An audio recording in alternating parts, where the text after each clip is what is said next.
Hello to all you fans of all things weird, dark, and mysterious told through stories. If you enjoy tales that make your hair stand on end and keep you awake all night, you've come to the right place. Because today's story, oh, this is absolutely insane.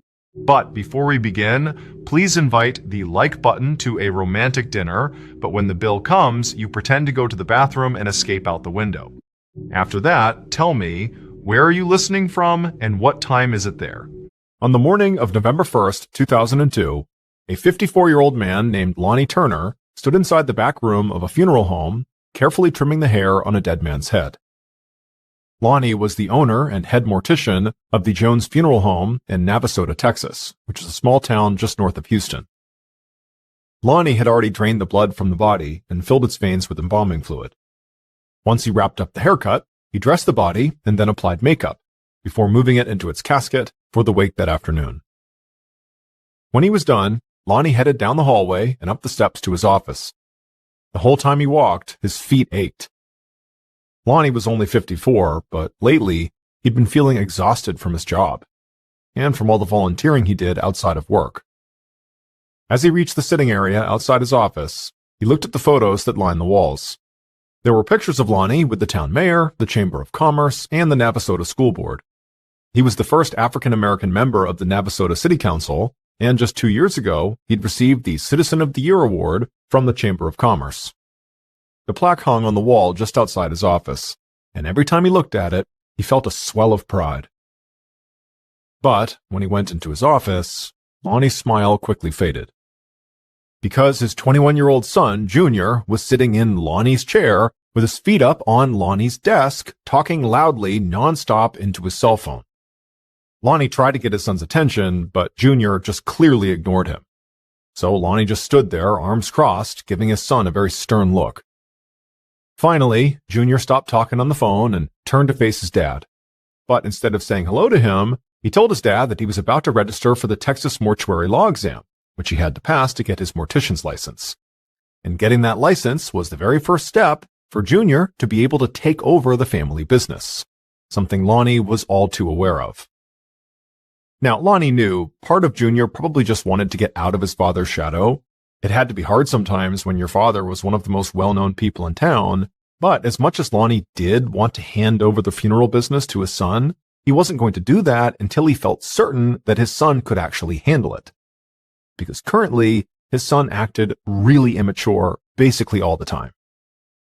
And so instead of Lonnie reacting to what his son had just told him about taking this mortuary exam, Lonnie just said, okay, well, there's still work to be done here at the funeral home. And then before Junior could protest, he told him he had to move their latest client's coffin into the chapel for the wake, he needed to order more embalming fluid, and get the company car washed. Then Lonnie threw the car keys to his son, and after Junior grabbed him, he just stood up and stormed out of the office looking totally annoyed. But Lonnie didn't care. He was tired of his son's bad attitude and entitled behavior, and he knew he needed to be tougher on Junior. If he didn't, he felt like Junior's habit of being sort of lazy could land him in serious trouble. Just then, Lonnie heard voices coming from outside of his office. He peeked into the hallway, and he saw his son talking to another young man. It was 19-year-old James White, Lonnie's godson. James had grown up around Lonnie's family, and had always looked at Lonnie like an uncle, and at Junior like an older brother. Now, James worked part-time at the funeral home with both of them. But as Lonnie listened to this conversation that was going on, he realized his son was telling James to do several of the tasks that Lonnie had literally just assigned him. And he'd caught Junior doing this before, paying James extra to do work he wanted to avoid, and taking advantage of the fact that James looked up to him and would basically do whatever he asked. And this made Lonnie furious, because he didn't give Junior tasks just to keep him busy. They were a way of preparing him to take over this business. For Lonnie, this was just further proof that his son was not ready for serious responsibility. Lonnie sighed, but he didn't confront his son or James. He just let them do their work and then told them to leave early. Once they were gone, Lonnie spent the afternoon making preparations for upcoming funerals and speaking to grieving family members. By the time he could finally head home, he was totally exhausted. After locking up the funeral home, Lonnie drove through downtown Navasota towards a small neighborhood at the edge of town. When he pulled up in front of his big 2-story house, it was dark outside. He parked and walked around the house to the back porch.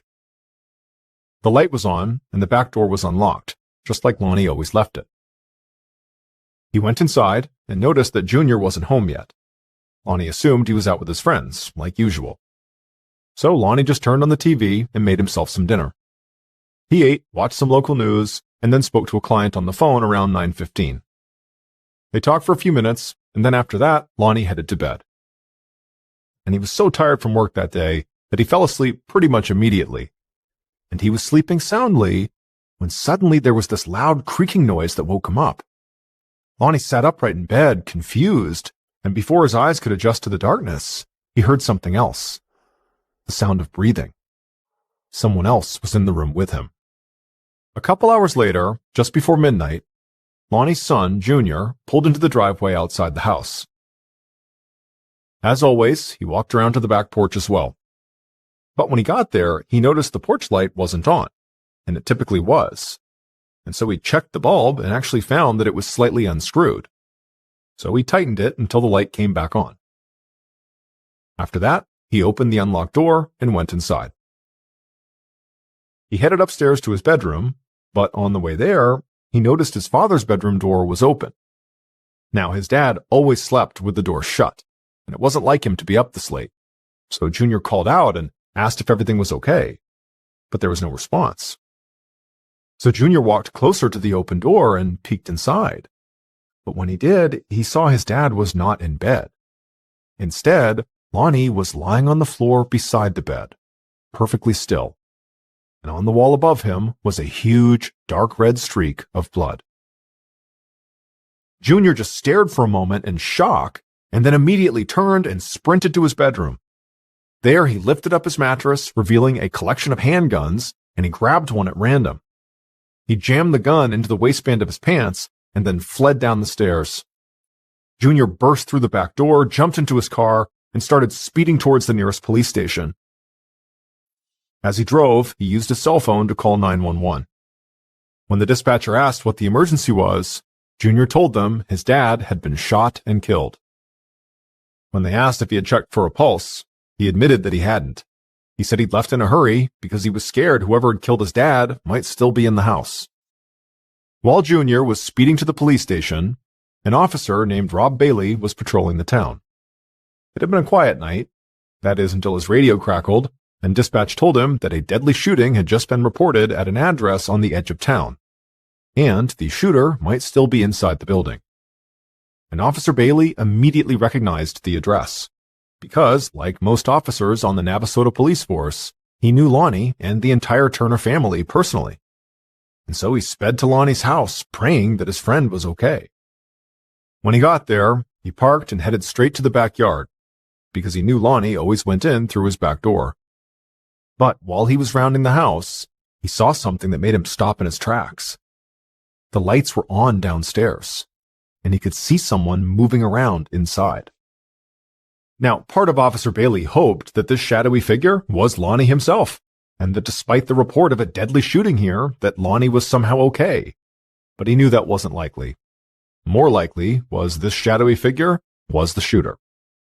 And so with his hand on his sidearm, Officer Bailey carefully walked to the back porch and knocked on the back door.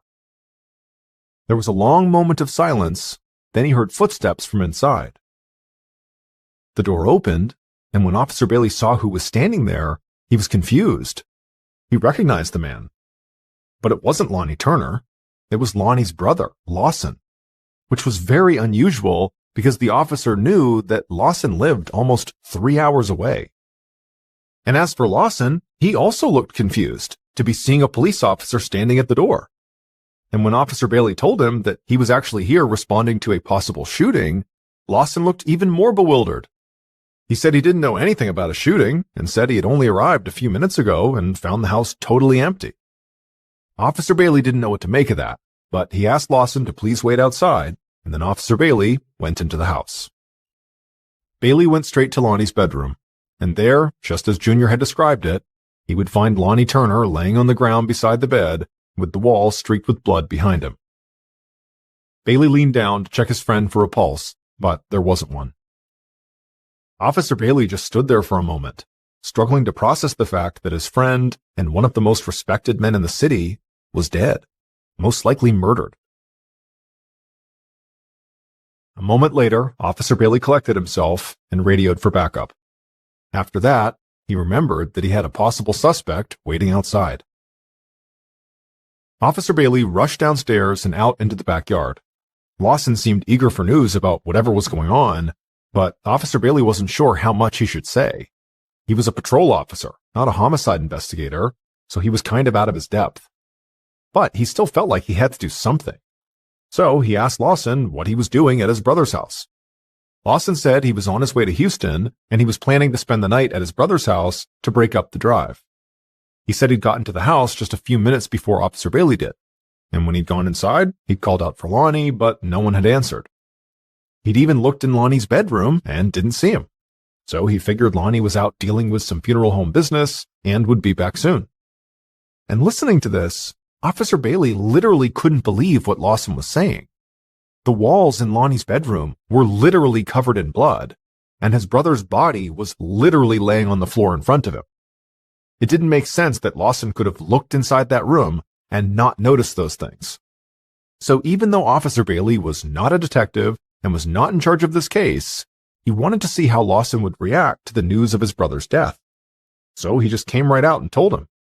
And when he did, Lawson looked shocked and then totally devastated, and then he broke down sobbing. Officer Bailey watched him, trying to judge if his tears were genuine, but he couldn't tell. But just then, Officer Bailey looked up and saw headlights approaching the house. Detective Travis Higginbotham parked in Lonnie's driveway. Higginbotham worked for the district attorney's office and had been appointed as the lead investigator on this case. He already knew that the murder of a local celebrity would garner plenty of attention, and also the fact that the Texas Rangers, who were the state police, had been called in to help on this case only made it more high profile.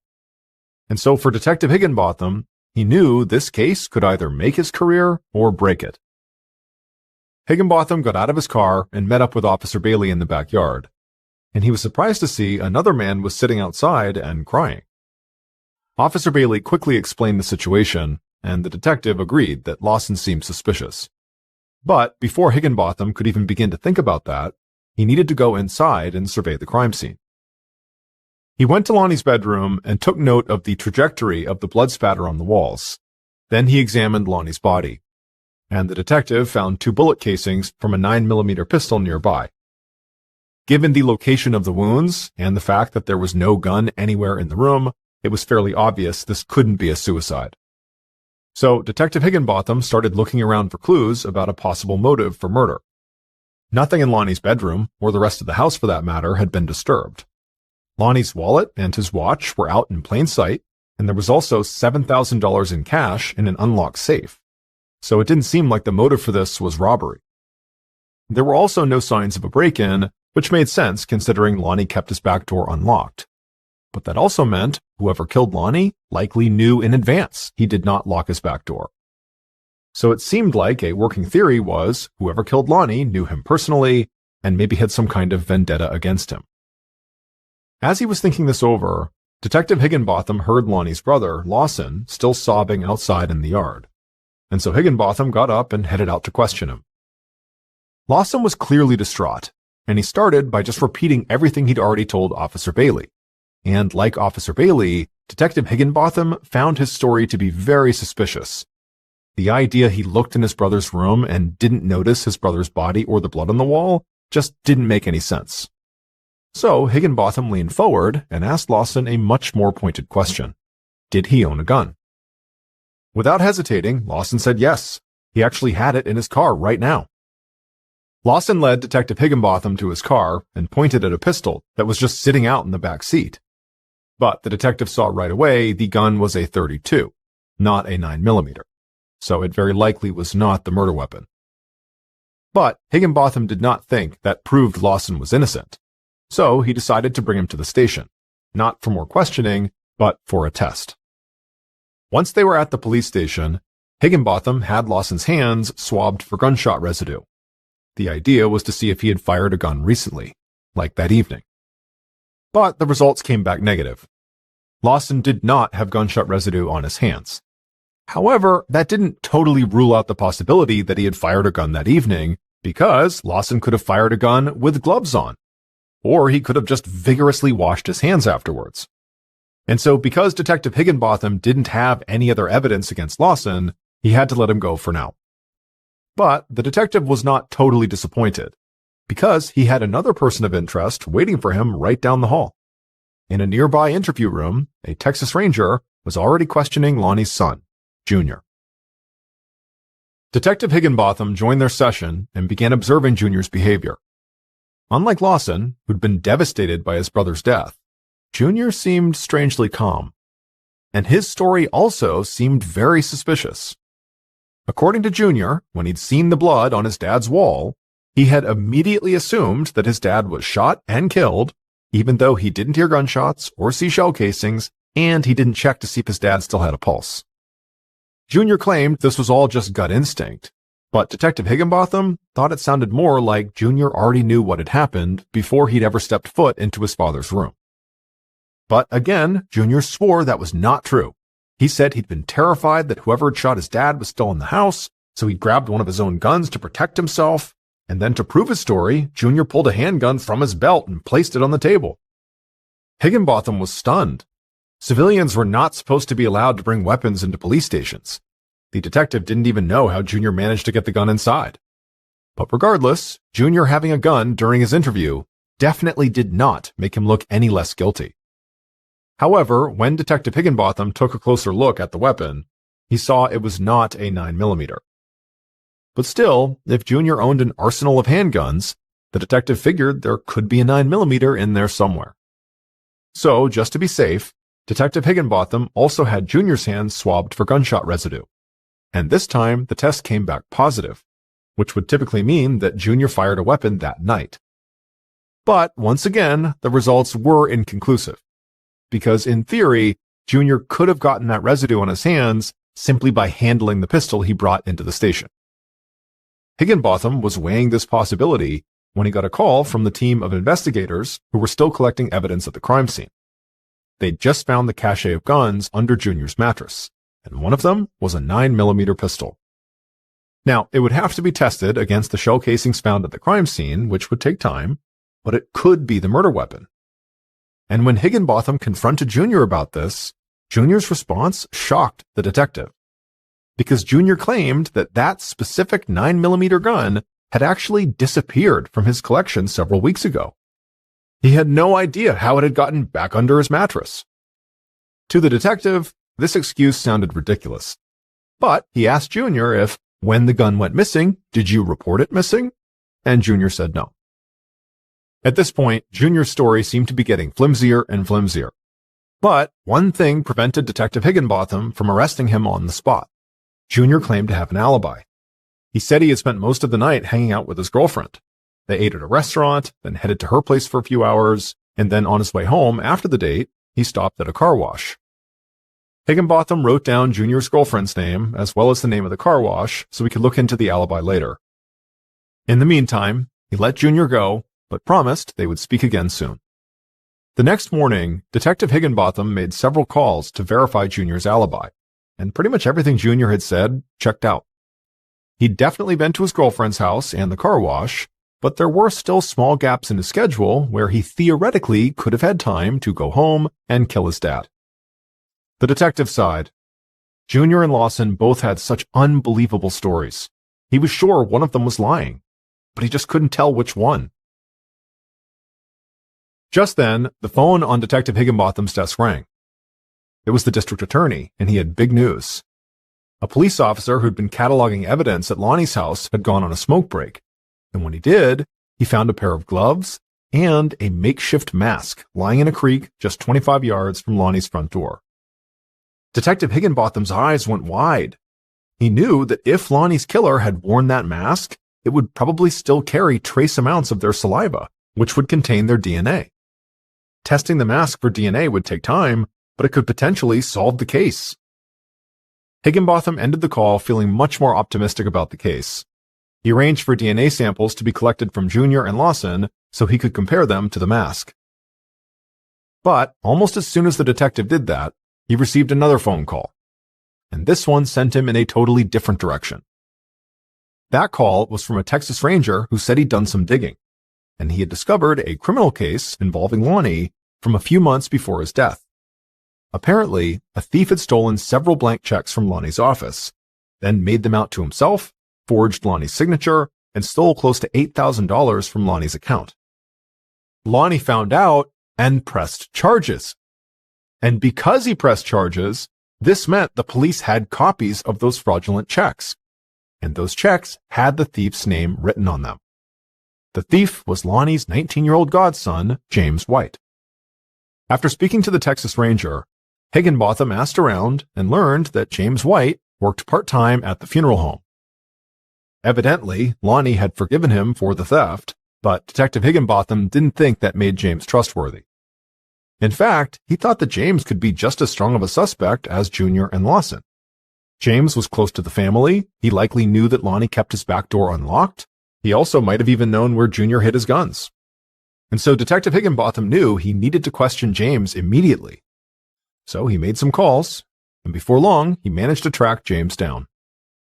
James seemed very upset about the death of his godfather, but he was very cooperative and answered all of the detective's questions. And he admitted to forging the checks, but vehemently denied any involvement in Lonnie's death. And like Junior, he had an alibi for the night of the murder. James said he had been at a club in a neighboring town with some friends who would all be able to confirm the story. Detective Higginbotham promised to contact them. Then he thought back to the mask that had been found outside of Lonnie's home, and he asked if James would be willing to provide a voluntary DNA sample. And right away, James said yes. Higginbotham collected a DNA sample from James and then headed back to the DA's office. When he got there, he sent James's DNA to be tested alongside the mask, just like Junior's and Lawson's. After that, he went into his office and he found a report on his desk. It was from the ballistics lab. They'd analyzed the shell casings from the crime scene and the 9mm pistol found under Junior's mattress, and they had confirmed what Detective Higginbotham already suspected. Junior's 9mm gun was in fact the murder weapon. Reading this, Detective Higginbotham was ready to arrest Junior right then, but when he asked the district attorney for approval, he said no. The DA said it was too early to make an arrest. With all the attention Lonnie's murder was getting, their case needed to be airtight. So before they made their move, they had to wait for the results of the DNA test on that mask. Detective Higginbotham knew there was always a chance the DNA test results could be inconclusive and get them nothing. So he continued to investigate his main suspects, and he kept an especially close eye on Junior. And in the weeks following his father's death, Junior went on a massive shopping spree with his inheritance. He bought an expensive boat and a luxury car, and he also hired a lawyer, even though he had not been charged with anything. This only made the detective more certain that Junior had to be guilty, and he was about to march into the DA's office and ask for permission to arrest Junior again, but he knew what they'd say. He would need more evidence. But then, 2 months after Lonnie's death, Higginbotham heard from a fellow detective that a different suspect was also behaving erratically. Lonnie's godson, James, had been caught trying to rob a bar, and during the robbery, he hit the owner of the bar with a cash register. Clearly, James was hard up for cash and willing to go to extreme and violent lengths to get it. With this, Detective Higginbotham found himself feeling totally overwhelmed by all the evidence against each of his potential suspects.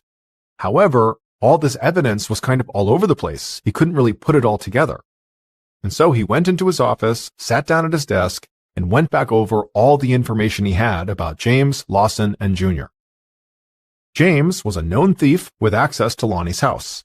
He could have easily gotten inside and killed Lonnie during a robbery gone wrong. However, no valuables had been taken from the crime scene, which didn't seem to add up if the motive was burglary. Then there was Lawson. He was literally in the house when police arrived, and his story about looking in his brother's bedroom and not noticing the blood on the wall or the body on the ground was hard to believe. And finally, there was Junior. Junior owned the murder weapon and had gunshot residue on his hands on the night of the murder, and also the fact that he fled the crime scene before verifying that his father was actually dead still just didn't sit right with Detective Higginbotham. And most importantly, Junior stood to benefit the most from his father's death.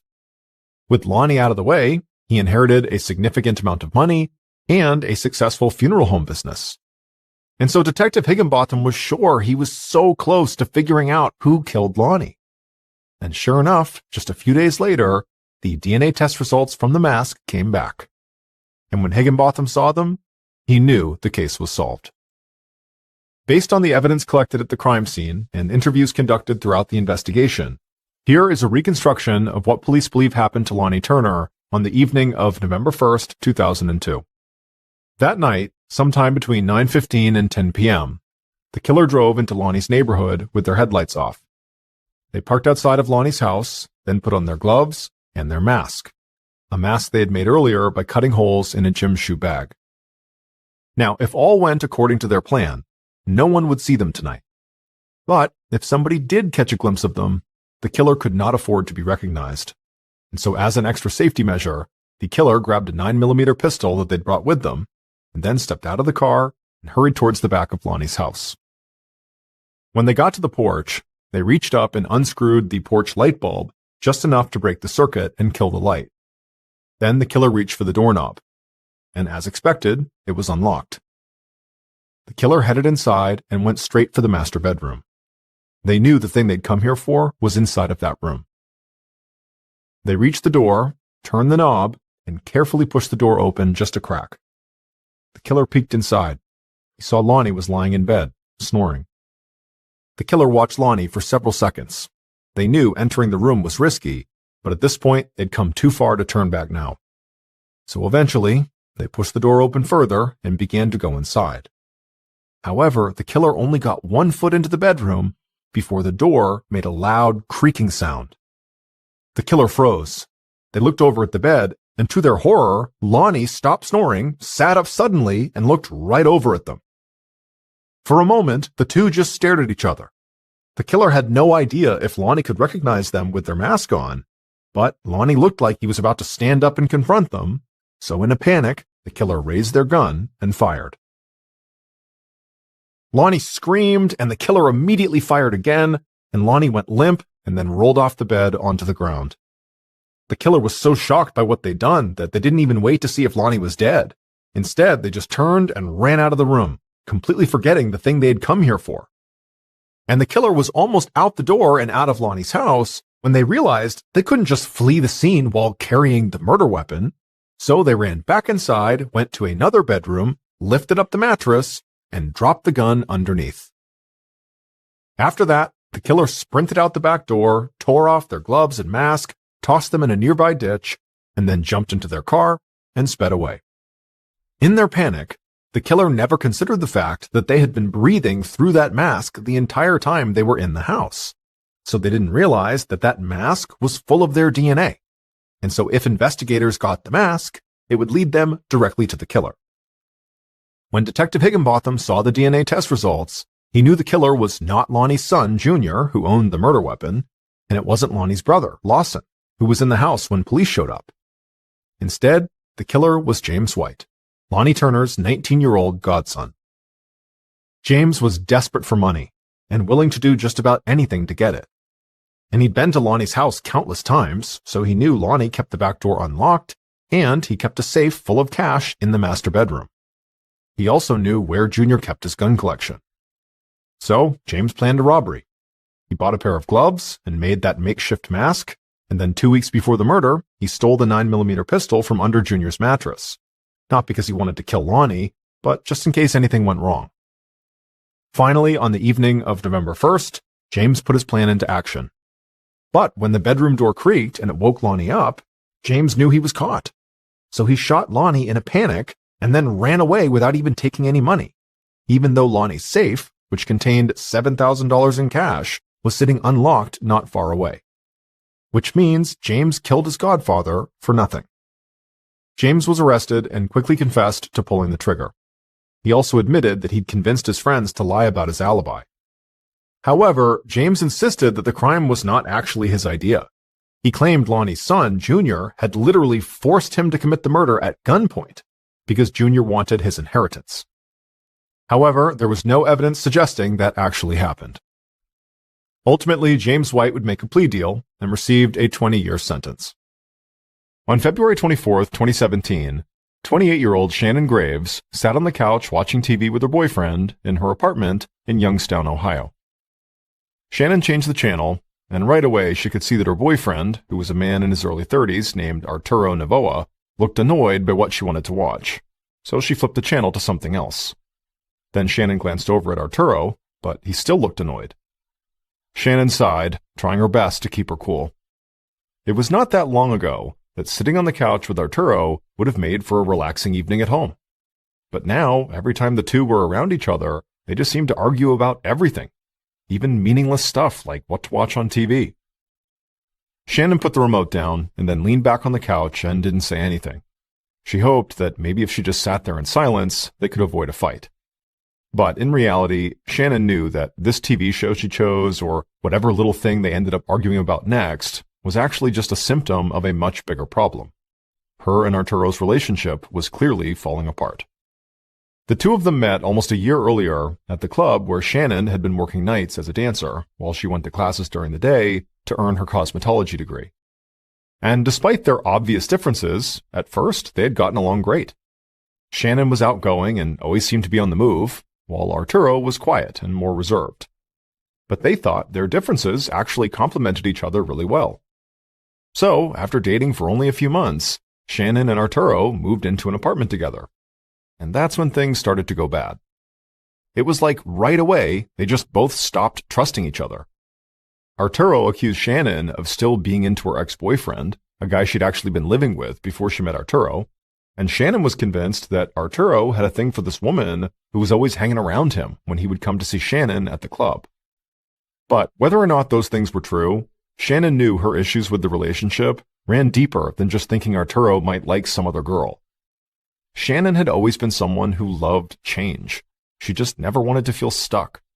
And so to avoid that feeling, she would often do things like dye her long black hair green and blue, or she'd take much bigger steps like she would occasionally just leave town for weeks at a time to go on an adventure by herself without telling anyone where she was. But living with Arturo had definitely made Shannon feel stuck. And over the last few months, that feeling had really worn her down. Back in the apartment, Shannon eventually just stood up from the couch and began to walk out of the room. But as she did, Arturo snapped at her for some reason, and then before long, the two of them were just yelling at each other. And the argument escalated, even though neither of them really knew what they were even fighting about. Until finally, Arturo said, maybe he should just leave for good. And then he stormed out. Shannon stood there in her apartment for a minute, trying to catch her breath and calm down. She was mad, but she also couldn't help but feel this sense of relief. If Arturo was gone, like really gone, she could now do anything she wanted. She could make a change. She could go someplace new. A few months earlier, Shannon had finally earned her cosmetology degree. She had worked really hard for it, and she was proud of herself. Some people had been surprised because they thought getting a degree sort of went against Shannon's need for constant change, but Shannon saw things differently.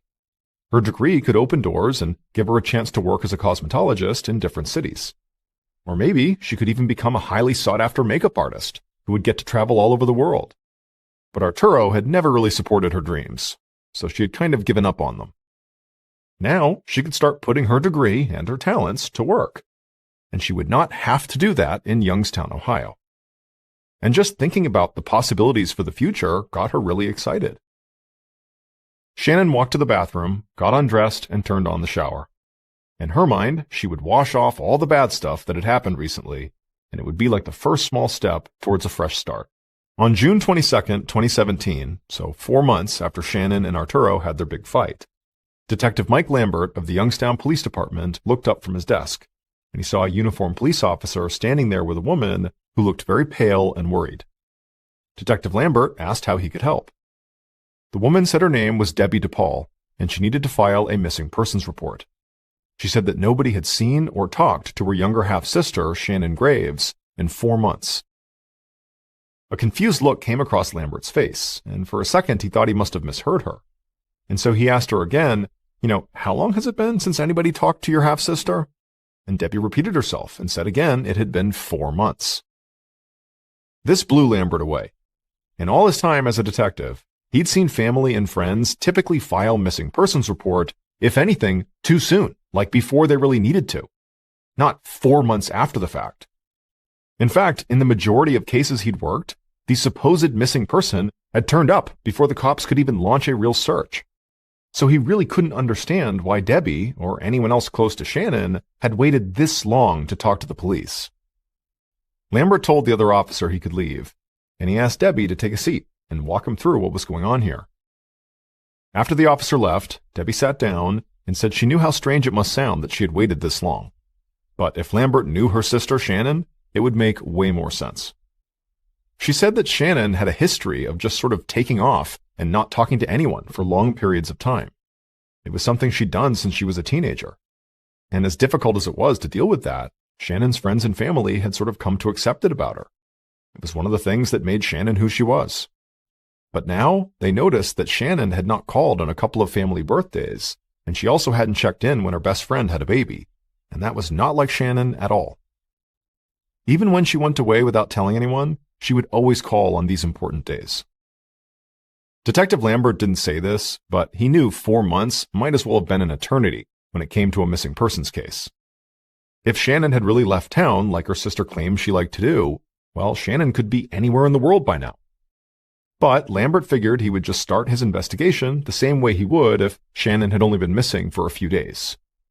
So he took down information about Shannon's physical appearance, her last known address, and the places she had worked. He also learned small details like Shannon's favorite color was pink, and she loved wearing friendship bracelets. And so after only speaking to Debbie for a few minutes, Detective Lambert had a pretty good picture of who Shannon was. But he had one more question. He asked Debbie if Shannon had a romantic partner. Debbie said yes, Shannon had a boyfriend, or at least she did the last time they had spoken. She had been living with a guy named Arturo Novoa, and Shannon had told Debbie that she and Arturo fought all the time. The following day, Detective Lambert sat down with Arturo in a small interview room at the station. Lambert had looked into Arturo the night before. He knew Arturo had a couple of minor run-ins with the police, but nothing big, and he had no record of violent crimes or anything like that. So Lambert really just hoped that Arturo knew where Shannon was, or at least had heard from her over the past 4 months, and also, if he hadn't, he hoped to get a good idea of what Arturo and Shannon's relationship had been like. But when Lambert asked Arturo when he'd last seen or talked to Shannon, Arturo seemed surprised by the question. He said he'd already told all this to Shannon's family when they'd called him like a month or so earlier. He said he and Shannon had broken up back in February. He admitted that things ended pretty badly, so they had not spoken to each other since. The last he'd heard, Shannon was living with some guy in Cleveland, which was over an hour away from Youngstown. Arturo didn't know the name of the man that Shannon was supposedly living with, so he really couldn't provide much more color than he already had. And so Lambert wrapped up their conversation soon after that, and then he reached out to Shannon's sister, Debbie, to see if she knew of any men, other than Arturo, that Shannon could possibly be with. Debbie said before Shannon had started dating Arturo, she'd been in a serious relationship with a man named John Scarata. Just hearing that name shocked Lambert, and it caused him to immediately begin planning his next move, because he knew John Scarata all too well. John had a substantial criminal history. In fact, he had done time in prison on drug charges, and Lambert knew that John had gotten out of prison right around the last time anyone had seen Shannon. After speaking to Debbie, Detective Lambert got to work right away tracking down John, and it would turn out he was not in Cleveland. He was in Youngstown, trying to get his life together after getting out of prison. The following day, when John Scarata walked into the interview room at the station, he greeted Detective Lambert like they were old friends. And when the detective brought up Shannon, John didn't seem surprised at all. He said he'd learned Shannon had disappeared not long after he'd gotten out of prison. So Lambert asked if he was worried about her. And John, in response to this, did something that Lambert did not see coming at all. John leaned forward in his chair and said yes, he was really worried. In fact, he was so worried, he'd started his own investigation. Lambert was so caught off guard by this that he didn't really know how to react. What did John mean he was doing his own investigation? But just then, John grabbed his phone out of his pocket, pulled up his photos, and showed them to Lambert. And Lambert saw multiple pictures of different cars that had been parked right outside of Shannon's apartment over the past few months. John had staked out the place, looking for Shannon or for anything or anyone that seemed out of the ordinary. Lambert felt a little conflicted. He believed if something bad had happened to Shannon, John had to be a major suspect here. But he couldn't deny that he did want to track down all of these cars John had photographed at Shannon's apartment. So, ultimately, Lambert did get the license plate numbers of all the cars, and he told John to stop staking out Shannon's place and to just let the police do their jobs. John said he totally understood. He just wanted to find Shannon and make sure she was okay. Detective Lambert knew John had connections to the criminal world of Youngstown, Ohio, so there really was a chance that John thought he was the best person to find Shannon, a woman he claimed to still be in love with. But there was also a chance that John was just trying to send the police on some kind of wild goose chase to keep them off of his trail, because maybe he had something to do with what happened to Shannon. So, in the days following their meeting, Lambert and his team tried to get a clear picture of everywhere John had been since he'd gotten out of prison, and if he'd had any communication with Shannon near the time she'd supposedly disappeared. Police also questioned Shannon's friends, her family, and her coworkers at the nightclub, and they also followed up on all those cars John had photographed. But for Shannon's half-sister Debbie, the police were not moving fast enough. She now believed that she and her family had waited way too long to get the cops involved, and so she felt like she had to do something to make up for that. So, in late June, about a week after she had filed the missing persons report, Debbie knocked on the door of a house in Youngstown that looked pretty much like all the other houses around it, except for the sign in the window that advertised psychic readings. A woman with a soft smile opened the door and led Debbie down a hallway to a small dark room. The woman told Debbie she was a psychic medium, which meant she claimed to be able to communicate with spirits or the deceased and then was able to relay their messages to the living. Debbie sat down at a table with the medium and described Shannon and talked about how she'd been missing for months. The medium closed her eyes and listened carefully, and after a moment, she told Debbie she could see something, a bridge. Now, this medium didn't know exactly which bridge this was, but she was sure it was not far away from here. And somehow, this bridge had to be connected to Shannon's disappearance. Debbie left the medium's house and immediately called a friend of hers and told her what the medium had said. And both women decided it was clear what they had to do next. They would have to search every bridge in Youngstown, Ohio. And so for the next couple of weeks, Debbie and her friend went around town visiting every bridge they could find. And it started to feel like a waste of time. That is, until one afternoon when Debbie and her friend approached a small bridge that neither of them had driven on before. As they stepped out of the car, they saw something laying on the ground near the base of one of the bridge's girders. When Debbie walked over to it and knelt down to get a better look, she almost started crying. Because there, laying on the ground, were saw blades, a rope, and a pink sock. Debbie and her friend took pictures of the objects and then drove straight to the police station. Debbie told Detective Lambert about the medium's vision and showed him the photos of what they'd found at the bridge. Lambert had learned from Debbie when they first met that Shannon's favorite color was pink, and that she loved wearing pink clothes. He couldn't just ignore saw blades and a rope being found out in the middle of nowhere next to a pink sock. So, the detective told Debbie that he and his team would look into it right away. But as Lambert headed out to this bridge, he started to feel like this case was getting away from him. He was already dealing with the missing woman's ex-boyfriend conducting his own investigation, and now he was following up on a lead that apparently came from a psychic medium. And Lambert still had no idea what had happened to Shannon. She really could just be in Cleveland or anywhere else, purposefully avoiding her friends and family. Or she could be the victim of a horrible crime. One way or the other, Lambert needed some piece of concrete evidence to point him in the right direction. And while he didn't want to rule anything out, he doubted that that piece of evidence was going to come from a psychic vision. About a month later, on the afternoon of July 29th, a woman was making Italian food at her house in a small town just a few miles from Youngstown. As she cooked, she looked down at the food she was making, and suddenly she got mad at herself. She realized she didn't have enough meat to make the meatballs she was planning to serve with this meal. She thought about taking a quick trip to the grocery store, but then she remembered something. So she called out to her husband in the next room and told him to keep an eye on the stove. She left the kitchen and walked down a set of old wooden steps into the basement. She passed by their washer and dryer, and walked over to a white, rectangle-shaped chest freezer that was standing up against the wall. Now, this woman knew there was meat inside this freezer, and she could use it to make her meatballs. But there was a problem. The freezer had a padlock on it. But the woman was undeterred.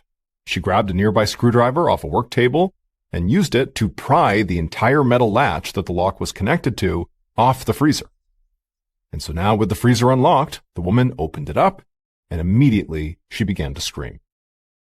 At about 5:30 that afternoon, 2 hours after that woman had looked inside the freezer, crime scene investigator Tony Marzullo walked down the stairs into the married couple's basement. Marzullo worked out of Youngstown, but he helped in the surrounding smaller towns when he was needed. And today, he'd gotten one of the strangest calls he'd ever received from police dispatch in one of those smaller towns. Marzullo put on his gloves and approached the freezer. The freezer door was still open, and he could see inside of the freezer was an orange plastic bucket with trash bags sticking out of it. Marzullo got closer and leaned over the freezer and looked inside of that bucket. And the instant he did, he reflexively put his hand over his mouth and tried to collect himself. Even the call from dispatch had not prepared him for this.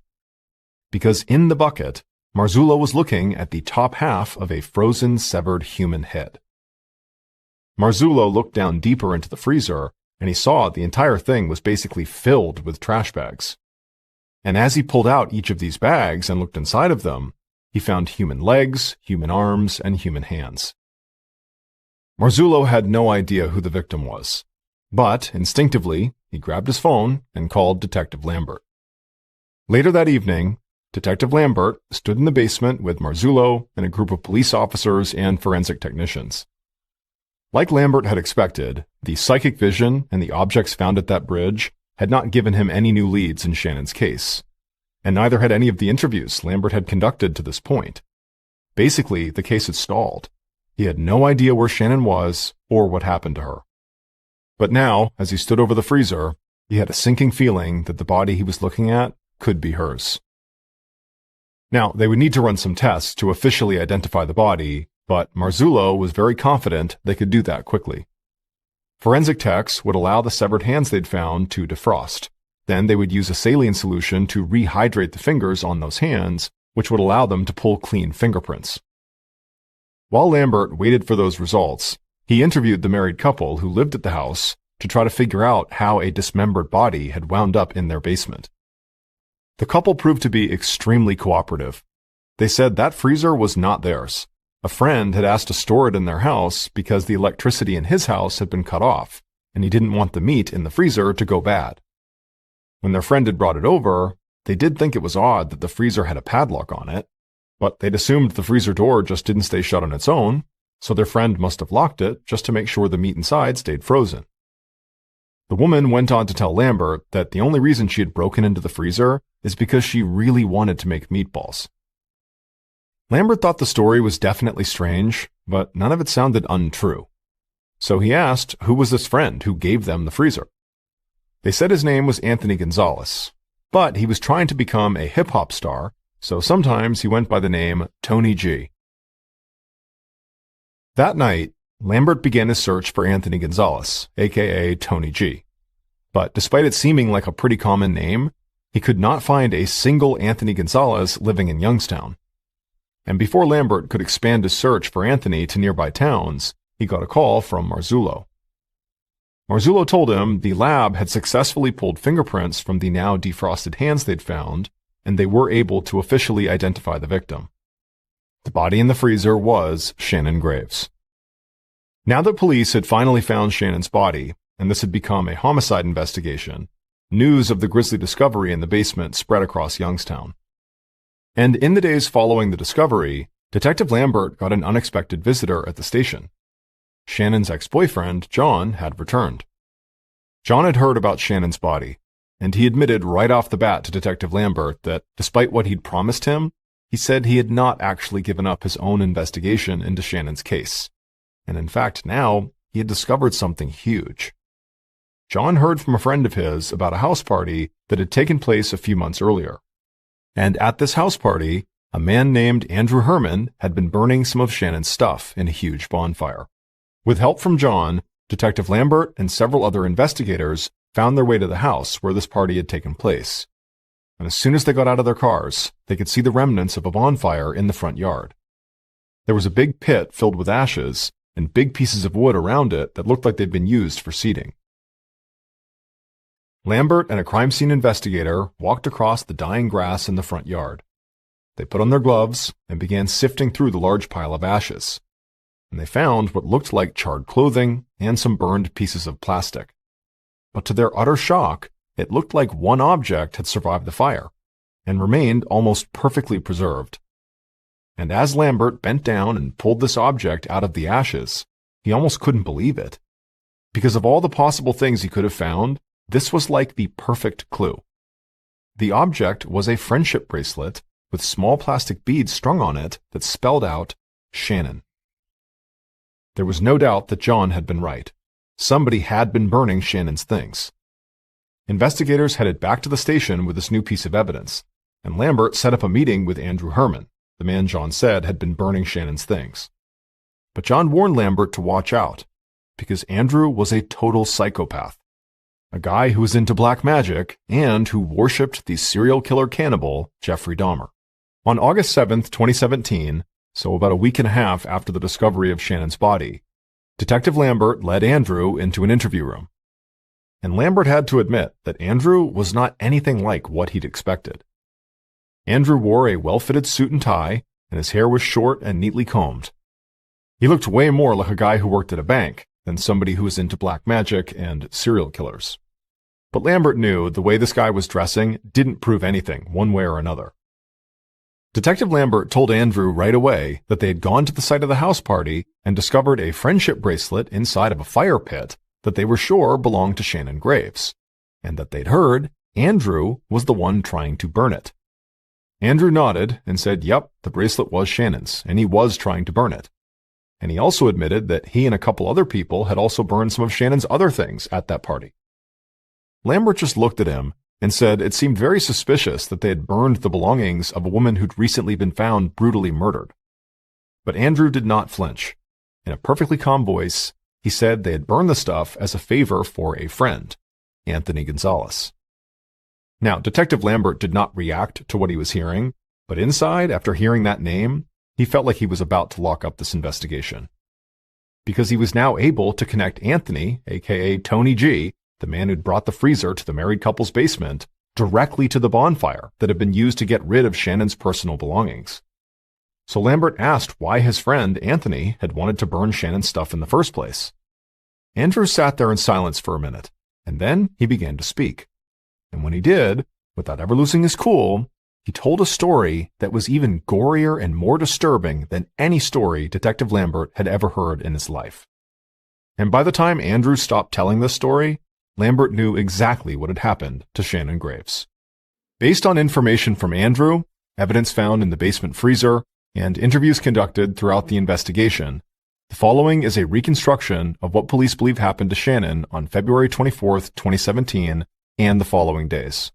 The killer walked through Shannon's apartment, breathing heavily and clutching a hammer in their hand. They could hear the shower running, so they headed for the bathroom. Once there, they opened the door and stepped inside. Shannon shouted something and pulled back the shower curtain, but before she could even figure out what was happening, the killer raised the hammer and slammed it into the top of her head. Shannon's body collapsed in the shower, and blood began to run into the drain. As for the killer, they continued to swing the hammer over and over again into Shannon's head. Her body twitched and then eventually stopped moving. She was dead in the shower. The killer turned off the water and just stood there for a second, staring down at what they'd done. And for the first time, they realized that killing Shannon was actually just the beginning. Now they had to get rid of her body. The killer rushed to the kitchen, found trash bags, and came right back. They opened up a bathroom cabinet, grabbed an electric razor, and turned it on. Then they leaned into the shower and shaved Shannon's head, believing this would help disguise her identity. When they were finished, the killer put the razor back, opened one of the trash bags, and awkwardly pulled Shannon's body out of the shower onto the bathroom floor. They tried to stuff Shannon into the trash bag, but quickly realized that was never going to work. So they tried to wrap the trash bag around her, but that failed too. the bag just wasn't big enough. The killer started to panic. They knew they had not thought this through. So they grabbed their phone and called their girlfriend. A few minutes later, there was a knock at the door. The killer opened it and quickly led their girlfriend into the bathroom and showed her Shannon's body. The girlfriend did her best to stay calm. She said after dark, they could move Shannon's body to her place and figure out what to do with it from there. So the killer and their girlfriend spent a couple of hours in Shannon's apartment just kind of waiting around with Shannon's dead body only a few feet away. Not long after sunset, the killer and the girlfriend grabbed Shannon's clothes off the bathroom floor, they took her purse, and then did their best to wrap Shannon's body up in trash bags. Then they carried her body and her belongings out into the darkness and put everything into the trunk of the girlfriend's car. They drove to the girlfriend's house and brought Shannon's body inside and laid it in the bathtub. Then the killer called the one friend they thought could help. And later that night, that friend arrived with a fully formed plan and a machete. The killer, the girlfriend, and the friend of the killer spent the entire night dismembering Shannon's body. At some point, the friend told the killer to order sulfuric acid online and to set up a delivery at a bulk store nearby. In the meantime, the friend gathered up all of Shannon's stuff the group had in their possession and went to a house party, where they knew there was going to be a big bonfire, and they burned everything. Not long after that, the sulfuric acid arrived at the bulk store. Killer picked it up, and the three of them covered the now dismembered body parts in the sulfuric acid, hoping to melt Shannon's skin down to the bone. But they soon discovered a problem. In an effort to save money, the killer had bought off-brand sulfuric acid, and it just was not doing the trick. Large parts of Shannon's body were disintegrating in the acid, but not all of it was. So the friend took the machete and started hacking away even more at Shannon's body, while the killer went out and bought a chest freezer. And eventually, the three of them were able to get Shannon's body parts into trash bags and a bucket, and they crammed all of that into the freezer and locked it. And at that point, the killer's friend, who made a point of studying serial killers, believed they had completely covered their tracks. Andrew Herman, the man who supposedly worshipped Jeffrey Dahmer, oversaw the disposal of Shannon's body and her belongings. And his friend, Anthony Gonzalez, who also went by his hip-hop name Tony G, murdered Shannon. But it would turn out Anthony Gonzalez and Tony G, those two names, were both aliases. Anthony, aka Tony G, was actually Shannon's boyfriend, Arturo Novoa. On the night that he and Shannon had fought and he stormed out, Arturo did not leave for good. Instead, he came back, grabbed a hammer, and killed Shannon. But Arturo had not thought the murder through. So after it was done, he called his other girlfriend, the woman who Shannon had seen him hanging around with at the nightclub, for help. This girlfriend, who knew Arturo by his alias, Anthony Gonzalez, was very devoted to him and was willing to do whatever it took to protect him, which is why she was willing to help dispose of Shannon's body. Police had considered Arturo a suspect, and when they interviewed him after the missing persons report was filed, Arturo worried they would start closing in. So he had taken the freezer with Shannon's body in it to the house of a married couple he knew. He told them he had no electricity at his place and asked them to store the freezer so the meat wouldn't go bad. And they agreed. After the discovery of Shannon's body in their basement, police had begun to look for Anthony Gonzalez, which the married couple believed was their friend's real name who owned the freezer. But it was when the couple showed the police a picture of Anthony that the police knew they were onto something, because they could tell the photo was not of Anthony. The photo was of Arturo. And finally, Shannon's ex-boyfriend, John, who had his own investigation, helped Detective Lambert solidify his case. When John led Lambert to the remnants of the bonfire and Shannon's friendship bracelet, it allowed Lambert to bring in Andrew for questioning, because that's who John said was burning all the stuff.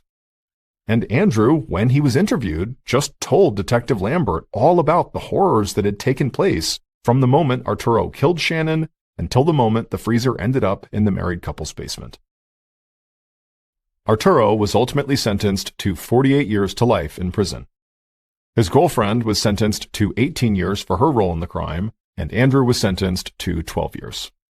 On the evening of October 28, 2012, 87-year-old Barbara Howe sat at the dinner table with a friend in her house at the Mount Pleasant Retirement Village in the small town of Monroe, Ohio. As the two women began eating, Barbara's friend had a huge smile on her face. She couldn't get over how Barbara still loved to cook and how good she was at it. At 87 years old, Barbara made it a point to stay active, and she loved cooking and having people over to her house as often as she could. And when she wasn't entertaining, she loved to drive her prized red Cadillac around town and visit the shops on Main Street. At the dinner table, Barbara broke down the latest episode of Dancing with the Stars, which she watched religiously, and then also the two women caught each other up on what was going on with their kids and their grandkids. Barbara's husband had died about 14 years earlier, and since then she lived on her own. But her family, especially her daughters and her granddaughter Barbie, made sure she was never by herself too often. Just then, the landline phone rang, and Barbara shook her head. People calling during dinner time was so rude, as far as she was concerned. But she excused herself from the table and walked into the bedroom to grab it.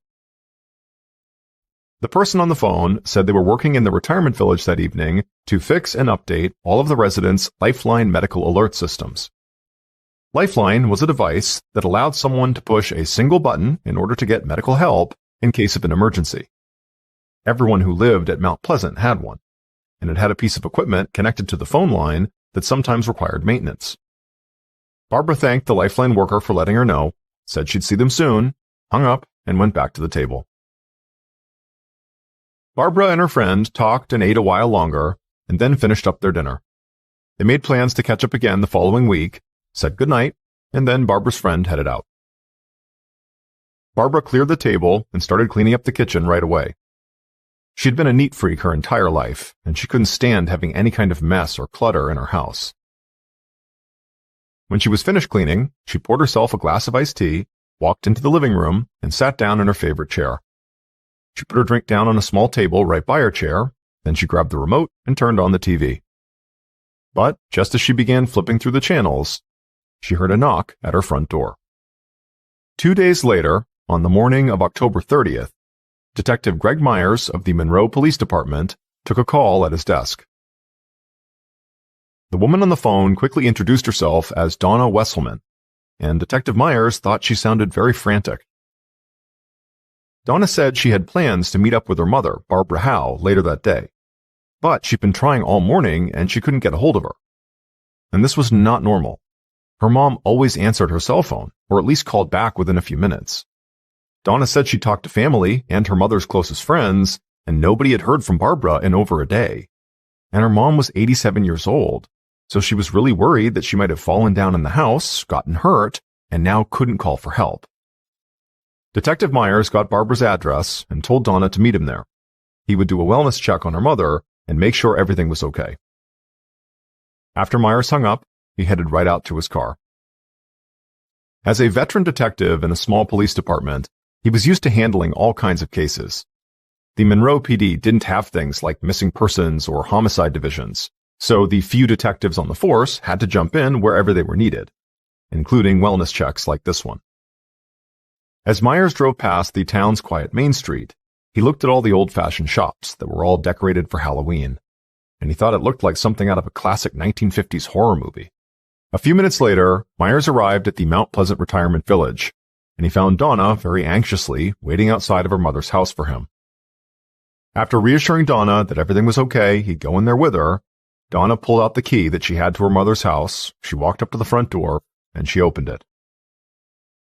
The pair walked into Barbara's house, and immediately Donna called out to her mother, but there was no response. Now, at first glance, nothing looked out of place to Detective Myers. He didn't see any signs of forced entry or struggle, which made total sense, because he believed Barbara had most likely fallen or gotten hurt while she was alone at the house. Detective Myers and Donna quickly searched every room in the house, but there was no sign of Barbara anywhere.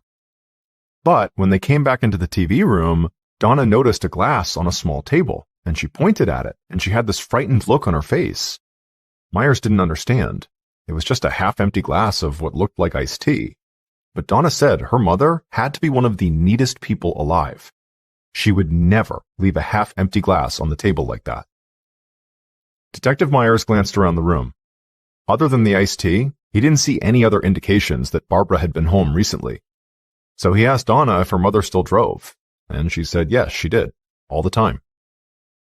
Myers led Donna back outside, and as soon as she was out there, she suddenly realized something else was off.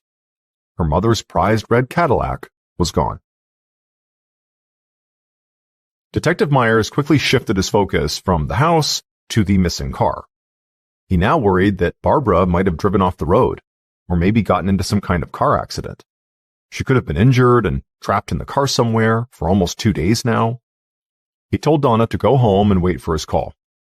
In the meantime, he'd issue a BOLO, a be on the lookout call, for Barbara's red Cadillac. This would go to law enforcement departments all over the area. Myers got in his car and immediately called in the BOLO. He also reached out to the Ohio State Police, because he knew his department just did not have the resources to carry out a full-scale search for Barbara. And since she'd possibly been missing now for almost 48 hours, he needed all the help he could get, and he needed it fast. 2 days later, on November 1st, Detective Myers sat at his desk, desperately hoping for some kind of lead on Barbara or her missing car. He'd stayed in regular contact with local, county, and state law enforcement agencies, all of whom were aiding in the search, but so far, nobody had found anything. He had also continued to update Barbara's daughter, Donna, about the whole situation, and he'd begun receiving regular phone calls from Barbara's granddaughter, Barbie, who was a young adult. In fact, Barbie had become kind of relentless, asking for regular updates and wanting specific details of the police search. Myers knew Barbara's family was upset and panicked, of course, and they had every right to want answers from the police. But right from the get-go, something about these calls from Barbie just seemed off to him. Still, at this point, he believed Barbara most likely had gotten into a car accident, so he didn't think too much about why her granddaughter was behaving strangely. After all, stress can make people act in all kinds of different ways. At around 1 p.m. that day, Myers' phone rang, and he finally got the news he'd been waiting for. A state police helicopter had conducted an overhead search, and they had located Barbara's red Cadillac. It was in the parking lot of an apartment complex in the town next to Monroe. Detective Myers contacted the local police from that town, and then rushed out to his car and drove over to that apartment complex. When Myers arrived, he saw local police officers already on site, waiting for him. And he also saw a man wearing a dark suit getting out of what was clearly an unmarked police car. Myers stepped outside, and the man in the suit came over to him. The man introduced himself as Agent Brian White of the Ohio Bureau of Criminal Investigation, and he said he was there to help. Detective Myers had been holding out hope that even if Barbara was hurt, he would still find her safe and relatively unharmed. But as he and Agent White walked towards the red car, they feared that that was not the situation. Because as soon as they got near the car, they could smell something. It was the smell of bleach. And Myers knew that, almost always, bleach was an indication that somebody had tried to cover up a crime. And as they got closer to the car, they saw the trunk was not completely closed, and clearly the bleach smell was coming out of there. And then, once the two officers were standing right behind the trunk, sort of wincing from the bleach smell, they looked down and saw very clearly there were long strands of human hair sticking out of the trunk. At this point, Myers and White put on their gloves and opened up the trunk. And what they found inside was somehow even more horrifying than what they had expected. They had already expected the worst. There was a deceased woman laying in the trunk, and they immediately identified her as Barbara Howe. Barbara was almost completely naked, chunks of her hair had been cut off, and there was a strange gray dust covering her body. And her head barely remained attached to her neck. Police immediately began searching the Cadillac and the surrounding area. But the state forensics team needed more space, and they wanted to get the car and Barbara's body into a more controlled environment. None of these small-town police departments in the area had facilities to house a car for a full forensic search. So the local fire department cleared out space at their station and let the police move the car there. Once the forensics team had the time and space to really get to work, They told Myers and White that the killer had most likely poured bleach all over Barbara's body after she was dead. But the killer had not bleached the trunk or the car. And forensics techs said that after the killer covered Barbara's body in bleach, they had most likely emptied out a vacuum cleaner on her. That's where the techs thought that strange gray dust covering her body had come from. But most importantly, they said they had found some blood in the trunk and the car, but not nearly enough to match the brutal, deep wounds on Barbara's neck. They said if that kind of attack had been delivered in the trunk or the car, they would have found far more blood than they did. So, based on this, Detective Myers and Agent White believed the murder must have taken place somewhere else, and Barbara had been dumped in her own trunk and then driven to the apartment complex. The investigators thought that the most likely site of the murder would have to have been Barbara's house, but Myers had been there for that wellness check, and he hadn't seen any blood or anything that indicated a violent attack had taken place there. That said, Myers knew he could have overlooked something while he was there. There hadn't been a reported homicide in Monroe, Ohio in almost a decade. So when Myers had gone to Barbara's house, the thought that Barbara, an 87-year-old woman who lived in an upscale retirement village, had been brutally murdered there had not really even crossed his mind, so he wasn't really looking for indications of a murder. So Myers and Agent White gathered up a group of Monroe police officers and Ohio State troopers and went back to Barbara's house to conduct a much more thorough, full-scale search. Later that evening, now almost 4 full days after anyone had seen Barbara alive, Myers, White, and their team walked through Barbara's house, and nothing new really stood out. There still didn't appear to be any signs of forced entry or of a struggle of any kind. Detective Myers also found jewelry boxes that were filled with what looked like really expensive rings and necklaces just laying out in the open in Barbara's bedroom. And it didn't look like anyone had touched Barbara's high-end TV or any of the other electronics in the house. So it definitely did not appear like someone had come to burglarize the house. And even though Barbara's daughter had talked about how clean her mom was, a glass of iced tea on a table was not enough to prove that something bad had happened there. So Myers and White started to think that they would have to expand their search across Monroe and the nearby towns in order to find the location where Barbara had been killed. But as they were getting ready to pack up and leave Barbara's house, they both noticed something at the exact same time. The heater came on in the house, and they could feel the heat coming from the floor. This meant that there were pipes under the floor that were heating the house.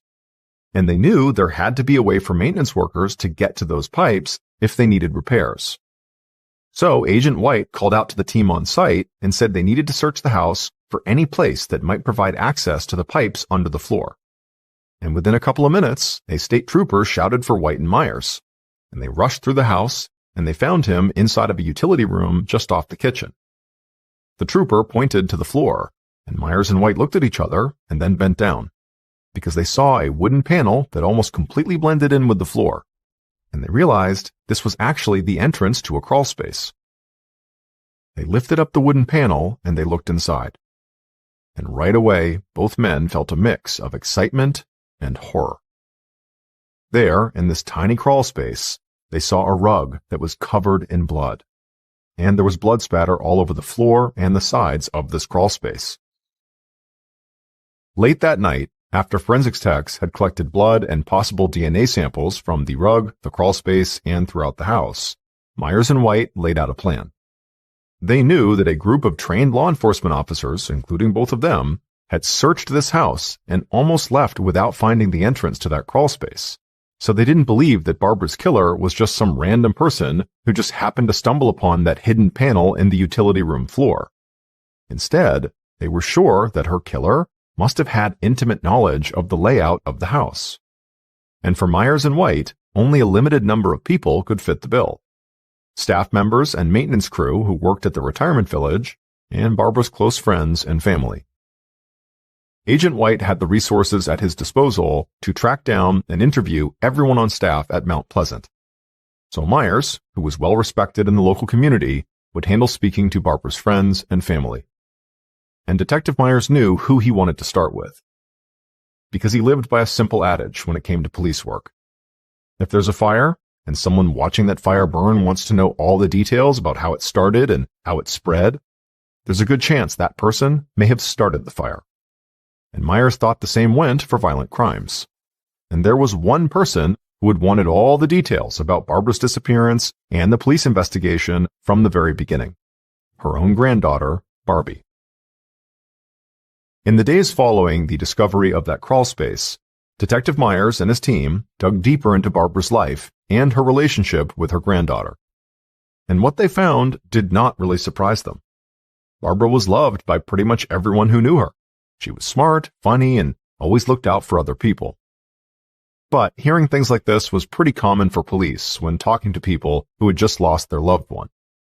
But Myers got the sense that Barbara really was this kind person who had tried to take care of other people for most of her life.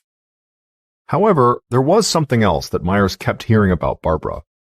She and her late husband had apparently always been great with money. So, over the years, Barbara had become extremely wealthy. And because of the type of person she was, she wanted to take care of everyone she loved after she was gone. Which meant her kids stood to inherit sizable portions of her wealth once she passed away. And also, so did her granddaughter, Barbie. And so, armed with this information, Detective Myers brought Barbie in for an interview at the police station. Barbie sat down across from Myers at his desk, and she proved to be as talkative as she'd been every time she'd called him about the investigation. Over the course of this conversation, Barbie communicated to Myers that she loved her grandmother. But she also communicated that she was having some money issues. She told him that she really had to work hard just to pay her rent and cover her bills. Now, on the surface, that did not seem particularly strange to Myers. Barbie came off like a lot of young people do who were living on their own for the first time. But there was also something that Myers could not quite figure out. Barbie still seemed like she wanted to know everything about the investigation, and Myers honestly couldn't tell if this was because of some morbid curiosity, if it was nerves, grief, or if she really was the arsonist watching the fire she had set. So, eventually, he told Barbie that the best way she could help the investigation would be to provide a DNA sample. And Barbie said yes, of course. And so Myers had an officer swab her cheek to get the sample, and then after that, he let her go. Part of Myers didn't want to believe that someone could do something so horrific to their own grandmother. After all, Barbara hadn't just been killed, she'd been brutalized. But regardless of what he wanted to believe, and even though Barbie had cooperated, Myers still had to consider her a major suspect at this point. She had tried to inject herself into the police investigation, she had a clear financial motive, and she was young and physically capable enough to have easily overpowered her grandmother. While Detective Myers continued to focus on Barbara's friends and family, Agent White and state police methodically interviewed staff members and the maintenance crew from the Mount Pleasant retirement village. And they also tried to collect voluntary DNA samples from as many employees as they could. But the investigation took time. There were so many people to interview just at Mount Pleasant alone that it became clear this case would not be solved overnight. And as the weeks passed by and still they had not caught the killer, Myers and White started to realize their investigation was causing a full-on panic in the retirement community. Homicide cases were almost unheard of in Monroe, so Barbara's murder had already shocked everyone in town. But now the people who lived at Mount Pleasant started to believe there was a killer on the loose who was specifically targeting senior citizens. And they feared that the police weren't any closer to finding this killer than they had been on day one of the investigation. As the Mount Pleasant residents made their feelings public, the pressure on the police and the company that oversaw operations at Mount Pleasant continued to mount. In order to demonstrate that they were doing everything they could to protect their residents, the company that ran the retirement village helped set up a tip line with the Monroe police, and even offered a $10,000 reward to anyone who provided information that led to an arrest. On December 7, 2012, so almost a month and a half after Barbara's murder, an officer ran into Myers' office with an excited look on his face. The officer told him there was someone on the tip line, and this guy had a bizarre story that Myers needed to hear right now. And so Myers picked up the tip line, and he heard the sound of a man who had a strong Kentucky accent. The man told Myers that he had no idea if his story would actually help the police, but something had happened over a month ago that he just couldn't shake. The man said that he lived in a small Kentucky town about 150 miles away from Monroe. and not long after Barbara Howe's murder, his brother, a man named Danny French, had come to see him. And Danny had acted really strange, almost like he was saying goodbye for the last time. Now, this conversation with his brother had been disturbing enough on its own, but it was not why this man had called the tip line. The reason he had called the tip line was there was something else about his brother that was off when he had come to say this goodbye. The man said his brother had been wearing a Mount Pleasant Retirement Village sweatshirt. Detective Myers asked the man where his brother was, because he wanted to speak to Danny right away. But the man said this is actually where things got even weirder, because soon after their conversation, his brother Danny had disappeared. Immediately following this call, Myers met with Agent White, and they reached out to local police in the Kentucky town where the caller lived. But after weeks of searching, the police couldn't find the man's missing brother, Danny French. But then, on January 18th, 2013, so 2.5 months after the murder, Detective Myers got a call from the cops in Kentucky.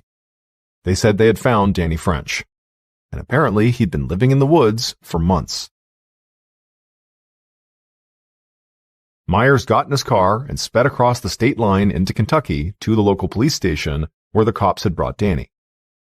Danny was big and very intimidating looking. He had long gray hair and a huge gray beard, and he certainly looked and smelled like he'd been living outdoors for months. But it wasn't really Danny's appearance that shook Myers the most. Instead, it would be what Danny talked about. When Myers asked him about Barbara Howe, Danny said he didn't know her and had nothing to do with the murder. But when Myers asked him why he'd gone to live in the woods, Danny got this glazed look in his eyes, and he started talking about how the woods were a fantasy world and a place where people transformed into different things. Myers and Danny continued talking, and basically the conversation went in all sorts of different directions, into bizarre things that at times Myers just did not understand at all. It sort of seemed like Danny was sort of unhinged. But by the end of their discussion, despite the bizarreness of what they were talking about, it was clear Danny had to know something about what happened to Barbara. Myers just knew it. So when Myers left the station, he got assurances from the local police that they would keep close tabs on Danny. Still, as strange as all this might be, there was nothing actually tying Danny directly to Barbara's murder. So Myers returned to Ohio with another potential suspect, but no evidence. This had also been the case with Barbara's granddaughter Barbie and several of the Mount Pleasant employees who Agent White had interviewed. All good suspects, but no evidence. Investigators also received DNA test results of samples taken from multiple suspects and attempted to try to match them to samples found at the crime scene.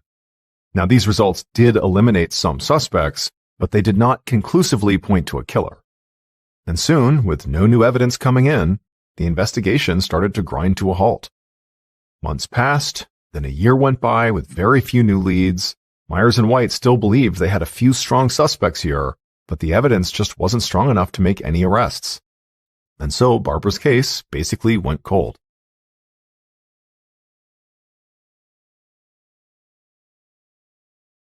Fast forward to October of 2014, 2 years after Barbara's murder. Detective Myers sat in his office at the Monroe Police Station working on a different case. Now, he'd not given up on finding Barbara's killer, and both he and Agent White had continued to follow any potential leads. But Myers still worked for a small department, and so other cases did need his attention. Just then, Myers heard someone yelling his name, and then he looked up to see an officer rushing into the office with a grin on his face, and he handed Myers a piece of paper. Myers looked at the paper and saw a bunch of dates, times, and some handwritten notes, and then he asked the officer, what is this? Why are you so excited about this?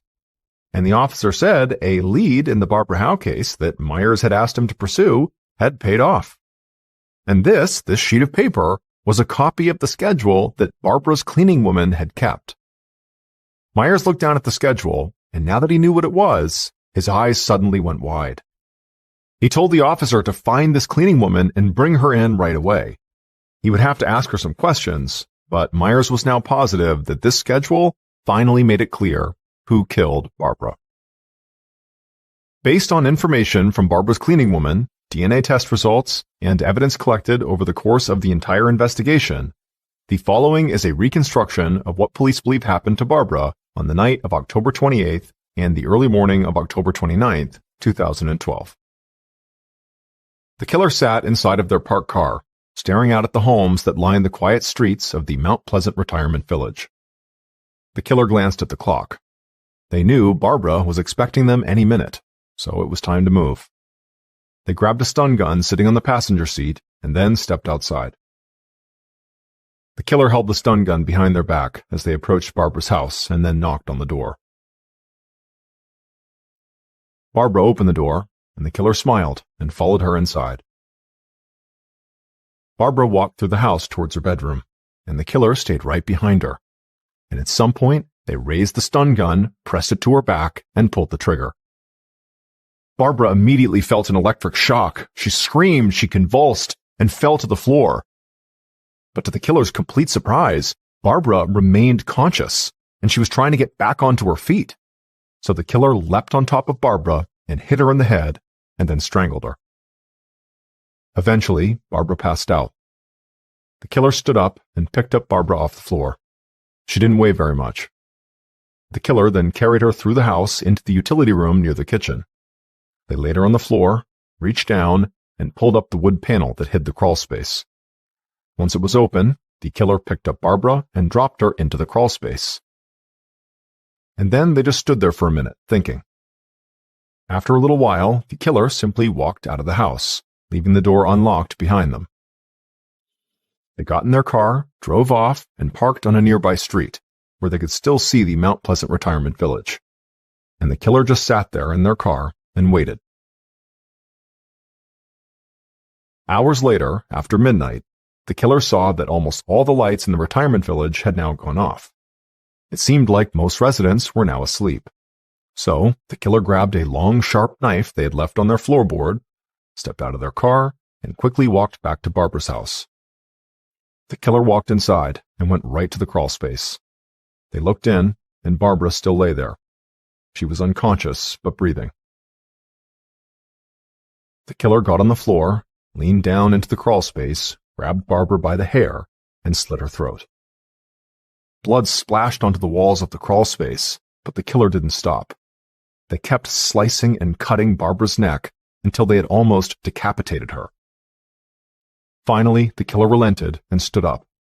They grabbed a small rug from the kitchen and slid it into the utility room. They reached down, lifted Barbara out of the crawl space, and dropped her lifeless body onto the rug. But as they did that, they realized that drool from their mouths had dripped and fallen into Barbara's hair. So they took the bloody knife and cut off that chunk of her hair. Then, for the next several minutes, the killer remained in the utility room with the body, living out their wildest and most grotesque fantasies. But at some point the killer panicked, as if they had just realized they might be leaving traces of their own DNA on Barbara's body. So they ran to the cabinet under the kitchen sink and grabbed a bottle of bleach. Then they ran back to the rug, took off Barbara's clothes, and poured the bleach all over her. Then they grabbed a vacuum cleaner that was in the utility room, opened up the bin, and dumped the dust onto Barbara's body. Finally, the killer grabbed Barbara's keys from the kitchen counter, rolled her up in the rug, and then carried her outside. In the darkness, the killer used the keys to pop open the trunk of Barbara's Cadillac. They dumped her body inside the trunk, but kept the rug. They slammed the trunk door, not noticing part of Barbara's hair was sticking out and that the trunk did not close all the way. The killer ran back into the house, threw the bloody rug into the crawl space, and covered the space up with the wood panel. Then they ran back outside, locking the door behind them, got into Barbara's car, and drove to an apartment complex in a nearby town. Once there, they abandoned the car and walked down a dark street to a large store that was open all night. From there, they called a cab, got a ride back to a spot that was not far from where they had left their own car. They walked back to their car, got in, and then sped across the state line into Kentucky. Danny French, the huge guy with the big gray beard who lived in the woods at one point and had that totally bizarre conversation with Detective Myers, murdered Barbara Howe. It would turn out Danny had once been a maintenance worker at the Mount Pleasant retirement village, so he knew all about that crawl space. He also knew that every resident had one of those lifeline medical emergency devices. So, on the night of the murder, he called 3 women at Mount Pleasant, posing as someone who was there to fix their lifeline devices. And Barbara was the only one who said he could come by that night to fix it. And as soon as Barbara opened up her door and let Danny into her home, he carried out his plan. From the moment Detective Myers met Danny after he'd been pulled out of the woods for his interview, he had suspected Danny was the killer. Danny told Myers the woods were his fantasy world. But the more he spoke, the more it became clear to Myers that, in reality, Danny just had a lot of fantasies, and some of them were very dark and violent. After multiple meetings over several months, Myers convinced Danny to provide a DNA sample, and it would turn out Danny's DNA matched samples found inside of Barbara's house. But there was a problem. Danny had been a maintenance worker, so he'd been in that house many times, which could explain why his DNA was there. It was not until police got in touch with Barbara's cleaning woman that they realized there was no way Danny's DNA should still be in her house, because Barbara's cleaning woman kept a detailed schedule. It had dates and times, and she liked to list all of the work she had done on those dates and times. And so police knew that Barbara's house had been cleaned thoroughly many times since Danny had stopped working at Mount Pleasant, which meant if his DNA was there now, he must have murdered Barbara. In addition to that, police found security camera footage at that store where Danny had called the cab on the night of the murder, and the cab driver was able to identify him. Danny was arrested, and he would eventually confess. He was sentenced to life in prison without parole. On the evening of November 27, 2009, Michael Miller, or Big Mike as pretty much everyone knew him, was stomping around his property in Webster Plantation, Maine, studying his double-wide trailer and thinking through the new addition he was planning. Like his nickname suggested, 47-year-old Big Mike was a huge man, and he had a big bushy beard, and he looked right at home in this desolate rural setting. The trailer stood at the center of a snowy clearing along the edge of dark woods. There were no other buildings in sight, since Big Mike's closest neighbor lived almost 20 miles away. His hometown of Webster Plantation wasn't really a town at all. It had a population of 85 people, a one-room town hall, 2 roads, and no streetlights. There had never really been much to do there, aside from, creek fishing and taking in the nature, and for a lot of people, working at the local lumber mill. Big Mike had been a seasonal employee there for 29 years. But just 1 week ago, he'd been laid off. The loss of his job had stung, but he wasn't too worried. He and his wife Val lived frugally, and so they had enough cash stowed away to get by until he found another job. Big Mike was just about to head back inside when he heard a vehicle approaching. He turned to see a pair of headlights sweep through the trees. Then a familiar white Ford Explorer came into view and pulled up to his mobile home. It was his 2 sons, 27-year-old Mike Jr. and 26-year-old Matt. Mike Jr., the oldest son, was like a smaller, clean-shaven version of Big Mike. But Matt was a lot different.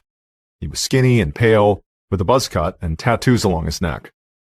Matt also had heavy shadows under his eyes, like he hadn't been sleeping well. Big Mike had not expected to see his kids tonight, but was happy for the visit. So he walked up and gave them each a big hug and invited them inside. Then he called out to Val that the boys had stopped by for a visit, and within seconds, his wife appeared from the kitchen with a tin of her famous coffee cakes in hand. At 47 years old, Val was a very energetic and petite woman who looked even smaller standing next to her hulking husband. The family snacked and caught up, and then Val reminded everyone that they had a birthday tomorrow. Matt's baby daughter was turning 1. However, Matt still had not told anyone what the party plans were. Matt said they weren't really planning on doing anything, which Val immediately insisted was ridiculous. She said if Matt didn't want to plan something, well, she and Big Mike would be more than happy to host the party at their place. Matt tried to dissuade her, but finally just caved and agreed to let her host the party as long as it was small. Just immediate family, along with Mike Jr., Matt's girlfriend, as well as Mike Jr.'s best friend, Nate. The 3 of them were practically family anyway. Then Matt excused himself and asked if Big Mike could step outside for a moment. Big Mike's jaw instantly tensed. He could guess where this was heading. And sure enough, the moment they were outside together, Matt asked his father if he could borrow some money. Matt began talking about how he hadn't worked in months and was struggling with all the costs of a new baby. He couldn't even afford gifts or a cake for tomorrow. That's why they hadn't planned a party. When he finally finished his spiel, Big Mike told Matt not to worry about the cake. He and Val would be happy to pick one up before the party. But he couldn't lend Matt money at the moment. For one thing, Big Mike told his younger son that he'd himself just been laid off from his job at the mill, so money was tight for him. And more importantly, he couldn't trust that Matt would actually use the money for his family. Matt looked absolutely furious at his father's response, but he did not push the issue. He just shook his head and headed back into the mobile home, where he asked if Mike Jr. was ready to go. The boys left a few minutes later, giving Val a kiss on the cheek before climbing into Matt's Ford Explorer. Big Mike watched the SUV disappear into the forest, wondering if he had been too hard on Matt. Then he heard Val calling, and he turned to head back inside. Around 12:40 p.m. the next day, so Saturday, November 28th, another car pulled up outside of Big Mike and Val's mobile home. The driver climbed out, grabbed a red plastic gas can from the back seat, and started trudging through the snow toward the trailer. The driver's name was Alan Richardson, and he was a neighbor and friend of Big Mike and Val's. Alan had borrowed the gas can from Big Mike a few days earlier, and he was here now to return it. However, when he reached the trailer and knocked on the door, no one responded. Alan tried the door handle and found it was locked. Now, normally, Alan would have assumed that the Millers had just left to run an errand, but he looked and saw both of their vehicles were parked nearby. So he tried knocking again, and when he got no response again, he moved to the nearest window and peered inside. Tilting his head, he was able to make out what appeared to be homemade birthday decorations taped to one wall. There were also paper plates and a few liters of soda sitting out on the counter. It looked like Big Mike and Val were getting ready for a party. But just then, he noticed something disturbing on the kitchen floor. It took him a moment to realize what he was even looking at, but once he did, he nearly fell over backward. Because Big Mike and Val were both sprawled on the floor beside each other, not moving. Once Alan got over the initial shock, he rapped on the glass and called out to them, but they didn't move at all.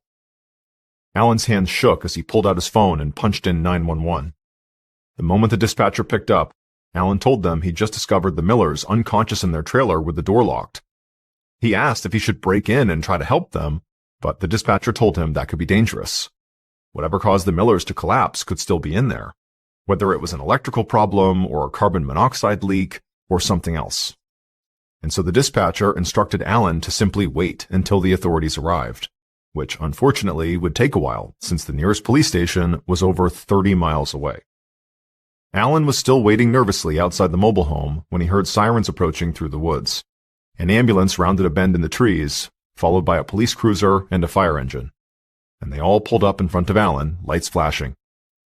A police officer wearing a respirator mask told Alan to stand aside, and everyone waited while the firefighters tested the air around the door for carbon monoxide.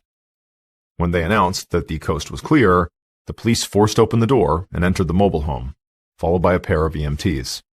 And what they found, there in the kitchen, was Big Mike lying flat on his back, staring up at the ceiling, with his legs folded awkwardly beneath him. His wife Val was slumped by his side, with her head resting on his chest.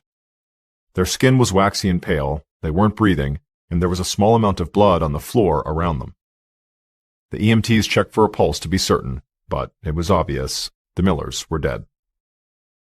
And as soon as the EMTs looked more closely, it became clear what killed the Millers, and it was not carbon monoxide. They noticed a small hole in Val's right temple, and a similar one at the base of Big Mike's skull. The Millers had been shot. Meanwhile, Alan continued to wait outside, watching the activity from a distance and calling everyone he knew to tell them about his awful discovery. At the same time, local police and medical personnel continued to arrive one by one until an entire fleet of law enforcement vehicles filled the clearing. Finally, about a half an hour after the EMTs first entered the mobile home, lead investigators Darryl Peary and Brian Strout of the Maine State Police arrived. The detectives stepped out of their car, quickly introduced themselves to Alan, and then said they had a few questions for him. They wanted to know how Alan knew the Millers and why he was visiting that morning. He told them about borrowing the gas can and said that Big Mike and Val were some of his favorite neighbors, as good-natured and helpful as you could find. He also mentioned that he'd been surprised to find the door locked when he arrived. People around here typically left their doors unlocked. The detectives collected Allen's contact information and then told him he could leave. After that, they headed inside. Detective Peary's first thought upon entering the mobile home was just how neat everything was. When he got the call for 2 potential deaths at a trailer in the woods, he'd sort of half expected the place to be a cluttered mess, possibly even a drug den or meth lab. Instead, he found a tidy living room full of family photos and birthday decorations. This was a well-cared-for home. A very crowded home at the moment, since police officers were still busy photographing everything in sight. The detectives slipped through the crowd and made their way to the kitchen, where they found the medical examiner crouching over the Millers. Detective Strout leaned down close to examine the bullet hole in Val's right temple. As he did, Peary commented that there wasn't a lot of blood in the kitchen for a pair of gunshot wounds, and the medical examiner agreed, explaining that the murder weapon had to be a small, underpowered handgun like a .22. The detectives perked up when they heard this, because they knew such a small gun like a .22 would most likely be used at very close range, and if Big Mike was shot up close from behind, it suggested one of 2 things. Either he had been held at gunpoint and executed, or he knew his killer and trusted them well enough to invite them into his kitchen and then turn his back on them. Just as they were figuring out which was more likely, a police officer hurried over and said they'd just found something the detectives would want to see. Strout and Peary followed this officer to a small room that was full of shelves. They were stocked floor to ceiling with used electronics, stacks of DVDs, tools, and a small arsenal of firearms. Strout and Peary began walking through the room, pulling out random bins to check on the contents. They couldn't imagine what all this merchandise was doing here. But before they could figure it out, there was a commotion outside. The detectives went back to the living room and looked out the window at a young man in his late 20s flailing his arms in frustration while a sheriff's deputy blocked him from entering the front door. The man kept repeating that he needed to see his mother and father, until finally the deputy just said, "I'm sorry, Mike, they're gone." At that point, the young man began to sob. Then he stumbled back to his truck, which was parked alongside all the other law enforcement vehicles. By the time the detectives reached the man, he was sitting in the driver's seat with the door open, repeatedly trying to call someone on his cell phone. Strout and Peary introduced themselves to the young man, who replied that he was Mike Jr., the Millers' oldest son. They asked him why he had come to his parents' place, and he explained that he just heard from a friend that there was some kind of an accident at his mom and dad's place. And so he had brushed over as fast as he could, but he'd never expected to learn that both of his parents were dead. Mike Jr. said he had spent the last few minutes desperately trying to call his younger brother, Matt. Mike wanted to be the one to break the news before Matt heard it from someone else, but unfortunately, Matt wasn't picking up. Now, Mike Jr. set his phone aside and turned to Strout and Peary. He had the look of a man who was in shock, but he said he wanted to help and then offered to tell them anything they wanted to know. The detectives asked him if there was any reason he could think of that somebody might want to hurt his parents. Mike Jr. said what most people say in this situation right after they lose a loved one. He said his parents were great people and everybody loved them. However, as he said this, a worried look came across his face, and he told the detectives that while his dad had worked at the mill, whenever times got tough, he would supplement his income with a lucrative side hustle, operating a pawn shop and loan shark business right out of his mobile home. He said his father also bought and sold prescription narcotics. The whole operation was unlicensed and totally illegal, but this far from civilization, most people didn't care. Big Mike had a long list of regular customers who would often stop by out of the blue. This information cast the murders in a whole new light for the detectives. Big Mike and Val weren't just some respected couple mysteriously gunned down in their family home. They were the owners of a shady illegal business that very likely could have turned their trailer into a revolving door of unsavory characters. And the detectives figured Big Mike must have had large amounts of cash on hand to run his loan business. Maybe a desperate individual who did business with Mike saw him as an easy target. Detective Strout was now itching to get back inside the mobile home and verify whether anything was missing. But first, he asked Mike Jr. when he last heard from his parents.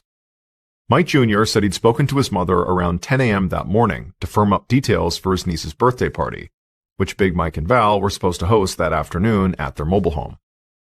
Mike also said it sounded like his parents weren't alone because when he spoke to her, he heard people talking in the background. And he actually recognized one of the voices as his cousin, a man who was named Clayton Giddon. The detectives made a note that Clayton Giddon could have been the last person to see the Millers alive.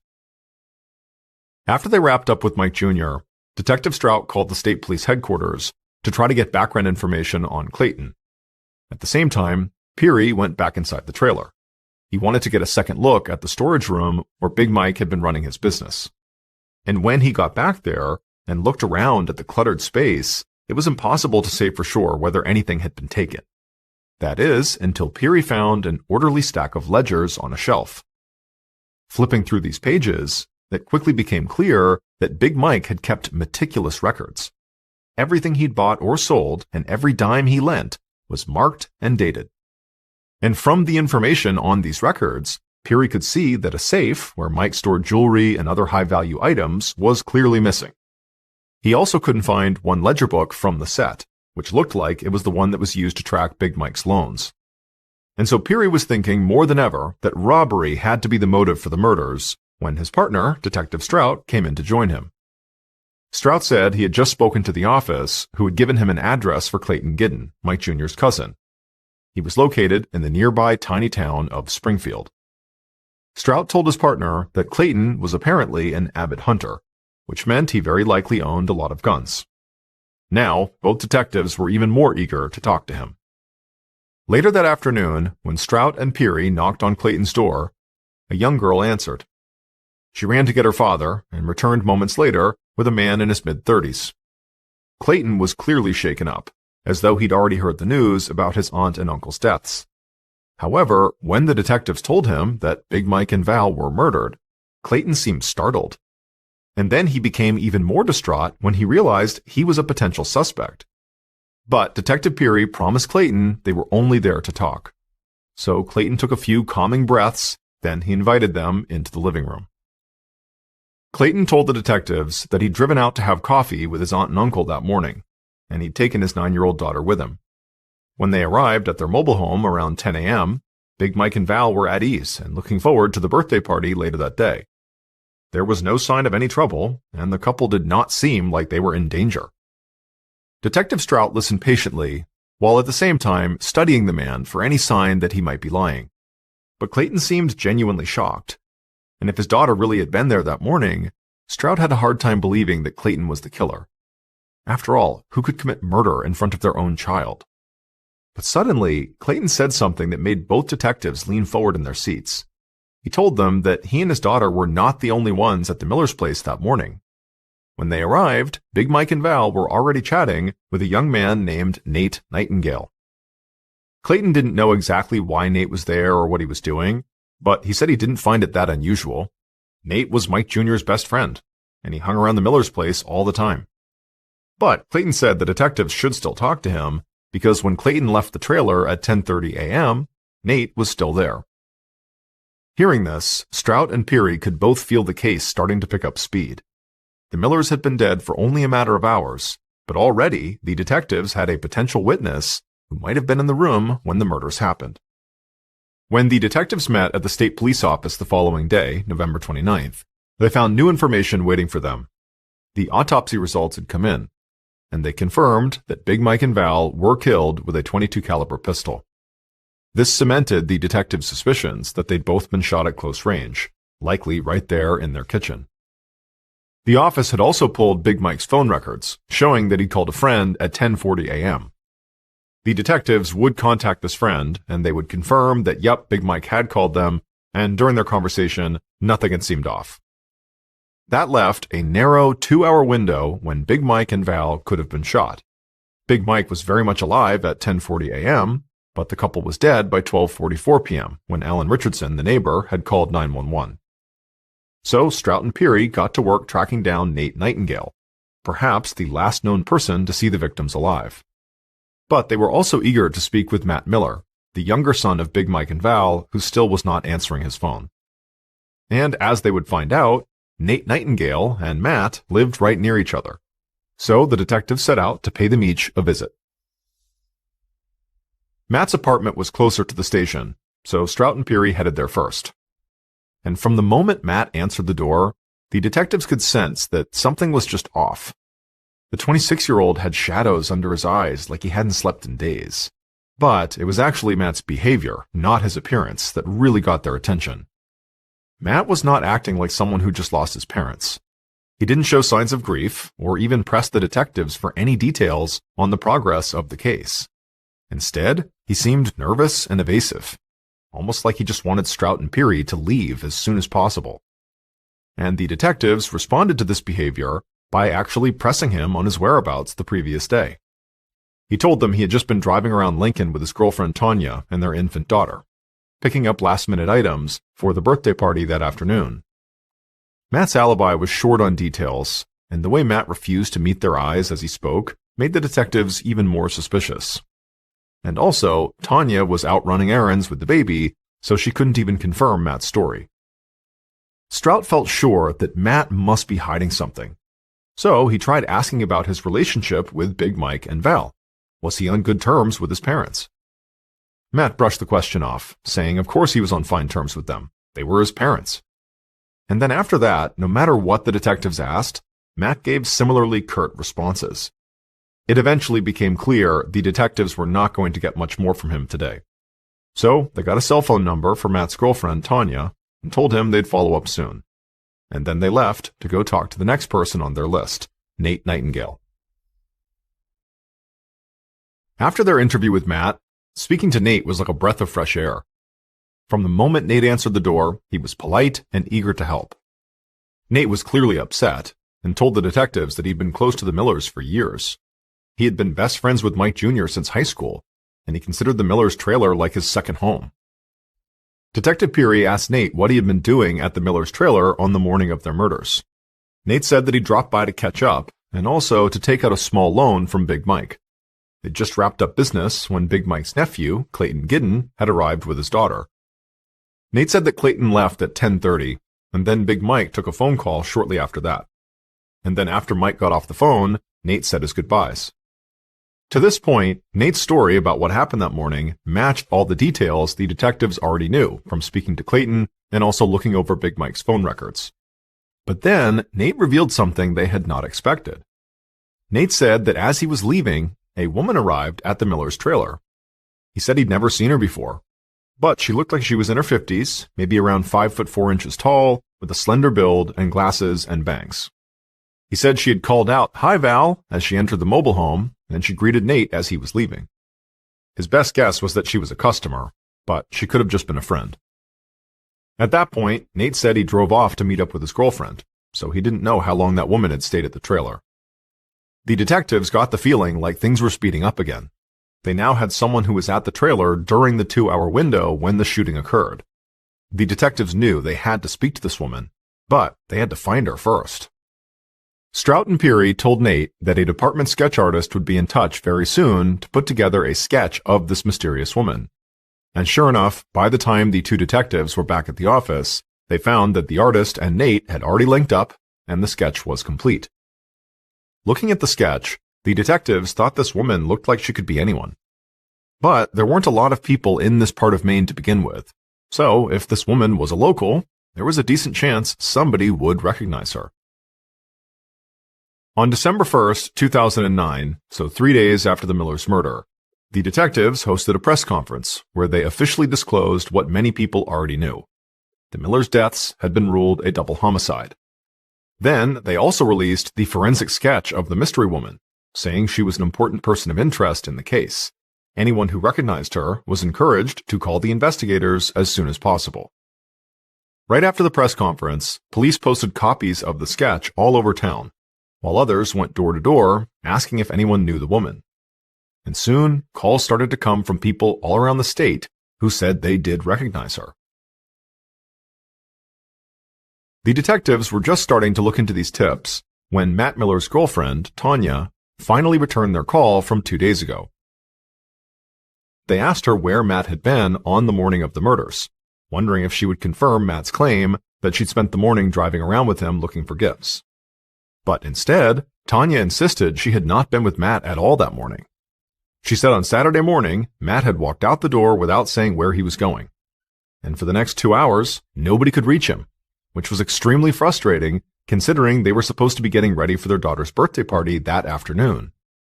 She said he finally returned around noon, but refused to say where he'd been. The detectives were astonished. Matt had clearly lied to them, and his own girlfriend was now saying that she herself didn't know where Matt was during the time of the murders. They considered driving over to pick Matt up for questioning, but decided to hold off until they could gather more information. The detectives already knew Matt had a criminal record. There was an outstanding arrest warrant out for him for writing bad checks. But now, Strout and Peary wondered if he might be involved in more illegal activity. For the next 3 days, the detectives quietly contacted people throughout the area, pressing for information about Matt. And what they learned was that Matt was clearly addicted to prescription drugs and had recently begun selling personal items, including his own Xbox, so he could buy more. And Matt's older brother, Mike Jr., had told them that Matt had asked his father for a loan on the night before the murders, when the brothers had dropped by. Big Mike had apparently turned him down, most likely because he knew Matt would simply blow the money on drugs. But the most damning tip of all didn't have anything to do with Matt's addiction or his criminal past. A local resident told the detectives they'd seen Matt's white Ford Explorer in the vicinity of his parents' house on the morning of the murders. This was something Matt had never disclosed to the police, and it potentially put him at the scene during the 2-hour window when Big Mike and Val were murdered. At this point, Strout and Peary knew it was time to talk to Matt again. They were not quite ready to charge him with his parents' murders, but the facts were quickly stacking up against him. So on December 3rd, 5 days after the murders, they arrested Matt on that outstanding bounced check charge and brought him in for questioning. Once they put him in a room, they pushed him hard, telling him they knew he killed his parents. And Matt just denied everything, while at the same time becoming increasingly emotional. But after hours of intense interrogation, Matt stuck to his story that he never would hurt his parents, and even the detectives started to wonder if they had it wrong. So they ultimately sent Matt back to a holding cell and then stepped out of the interview room to regroup. And that's when they got a tip that reassured them they were on the right track. A local man called to say that on the evening before Big Mike and Val were killed, Matt had called him up looking to buy a gun. He even specified he wanted a .22 caliber pistol, which, according to the autopsy, was the type of gun used to commit the murders. The man said the firearm sale had not gone through, but the detectives figured Matt still could have kept on looking and eventually gotten his hands on a .22. With this new tip, the detectives marched back into the holding cell where Matt sat on his bed and told him what they'd learned. Matt immediately insisted that the tip was false, saying he never tried to buy a gun that night. But the stress of the interrogation was clearly wearing on him, and finally he broke down and confessed. Not to murdering his parents, but to lying about his alibi. He said that on the morning of the murders, he was meeting with a drug dealer not far from his parents' place. He bought some pills and then went into the woods to take them. He later lied about it because he didn't want to incriminate himself and because he was ashamed that he was off getting high while he was supposed to be getting ready for his daughter's first birthday party. Strout and Peary were skeptical of Matt's tearful confession, especially after all the lies, but they agreed to check out his new alibi and see if there was any truth to it. The detectives began by pulling security camera footage from businesses along the route Matt said he took. It was a very tedious process that took 2 full days, as the detectives scrubbed hours of footage looking for Matt's white Ford Explorer. Strout's eyes were starting to glaze over when Peary suddenly grabbed his shoulder and pointed at the screen. The footage showed a familiar car traveling away from the Miller's place at 11:25 a.m. on November 28th, the morning of the murders. The detectives stared at the grainy footage, slowly realizing what this meant. The footage conclusively showed that the car's driver had lied about their alibi and had been close to the trailer around the time the crime was committed. Strout and Peary leapt into action. They sent officers out to bring that driver in for questioning. But before the arrest warrant could ever be drawn up, Peary's phone rang. He answered it, and there was a woman on the line. Peary did not recognize her voice, but she told him she had vital information about the Miller's case. For a moment, Peary was ready to write this off as just another bad tip. He and Strout had been fielding calls all week from people who claimed to recognize the mystery woman from the forensic sketch, and every one of those calls had been a dead end. But this one was different. The caller didn't mention the mystery woman at all. Instead, she said she actually knew who killed Big Mike and Val. And as the detectives listened to her story, the last piece of the puzzle fell into place. Based on the evidence collected at the crime scene, security camera footage, and interviews conducted throughout the investigation, the following is a reconstruction of what police believe happened to Michael and Valerie Miller on the morning of November 28, 2009. Early that morning, the killer was home in their apartment, rifling through drawers in search of something, anything, that they could quickly turn into cash. They'd already pawned or sold their video game console, DVD player, and sound system, along with pretty much everything else of value. Now they were broke again and getting desperate. Suddenly, their hand closed around a metal grip. They pulled the object from the drawer, and they felt a rush of exhilaration as they stared down at the .22 caliber pistol in their hand. It wasn't what they'd initially planned to sell, but this gun could get them all the cash they needed. A few hours later, the killer was standing in the Millers' mobile home, talking to Big Mike in the kitchen. After their desperate morning search, the killer finally felt calm. Finally, the conversation with Big Mike moved past chit-chat to business. The killer pulled the pistol from their jacket and held it out, asking how much Big Mike could offer for it. The killer wasn't here to shoot Big Mike. They had come to pawn the gun. Big Mike looked the weapon over thoughtfully, then gave his answer. The killer blinked, then shrugged and nodded, feeling a bit disappointed. It was less than they had hoped for, but probably a fair offer for the tiny pistol. Big Mike handed the gun back over and said he would need to grab his business ledger from the storage room, and then he turned, but before Mike took a single step, the killer's finger brushed against the trigger. The hammer was still cocked from Big Mike's examination, and the gun went off.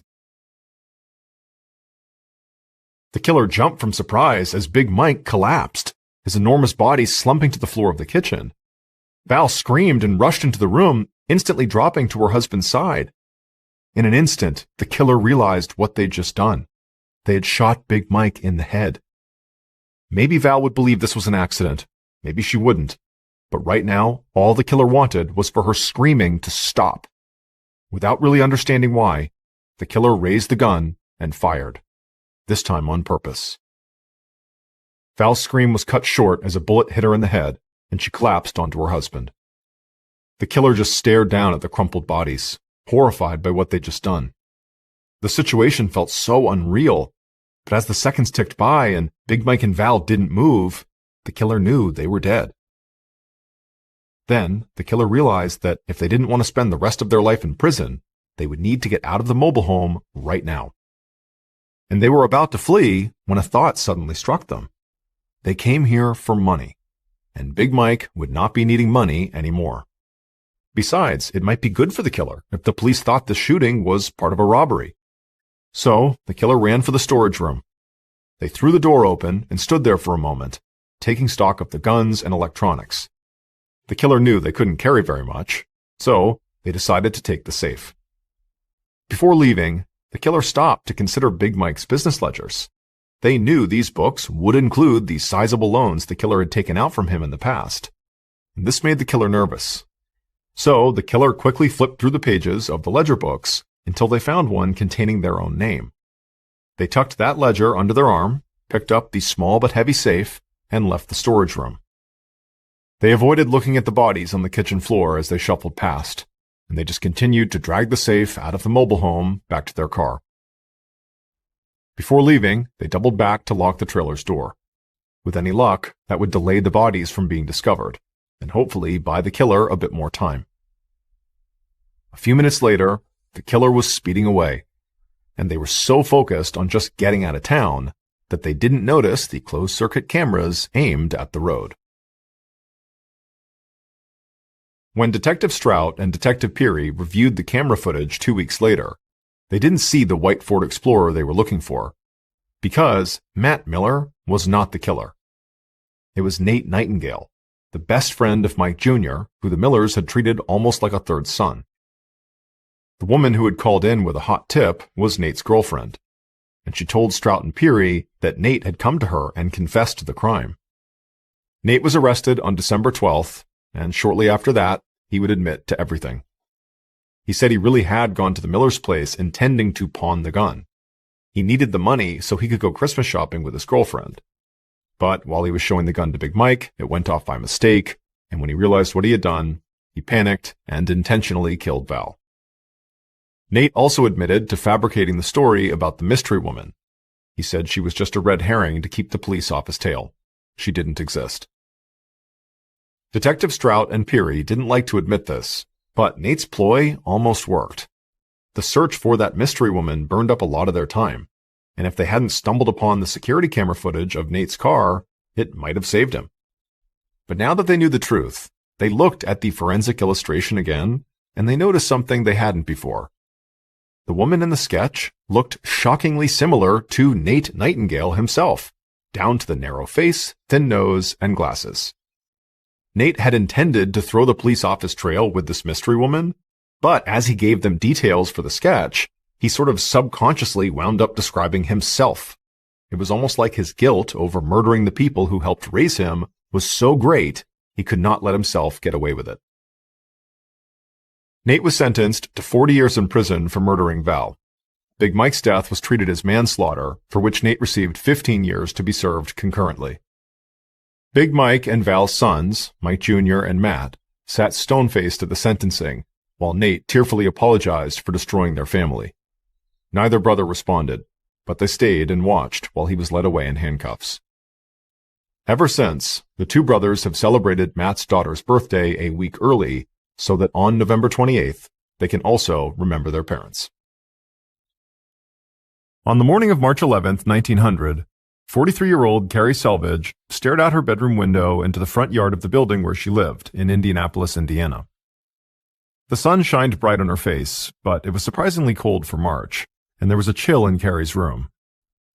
She wore a heavy flannel blue dress and slippers, but she still shivered as she stood by the window.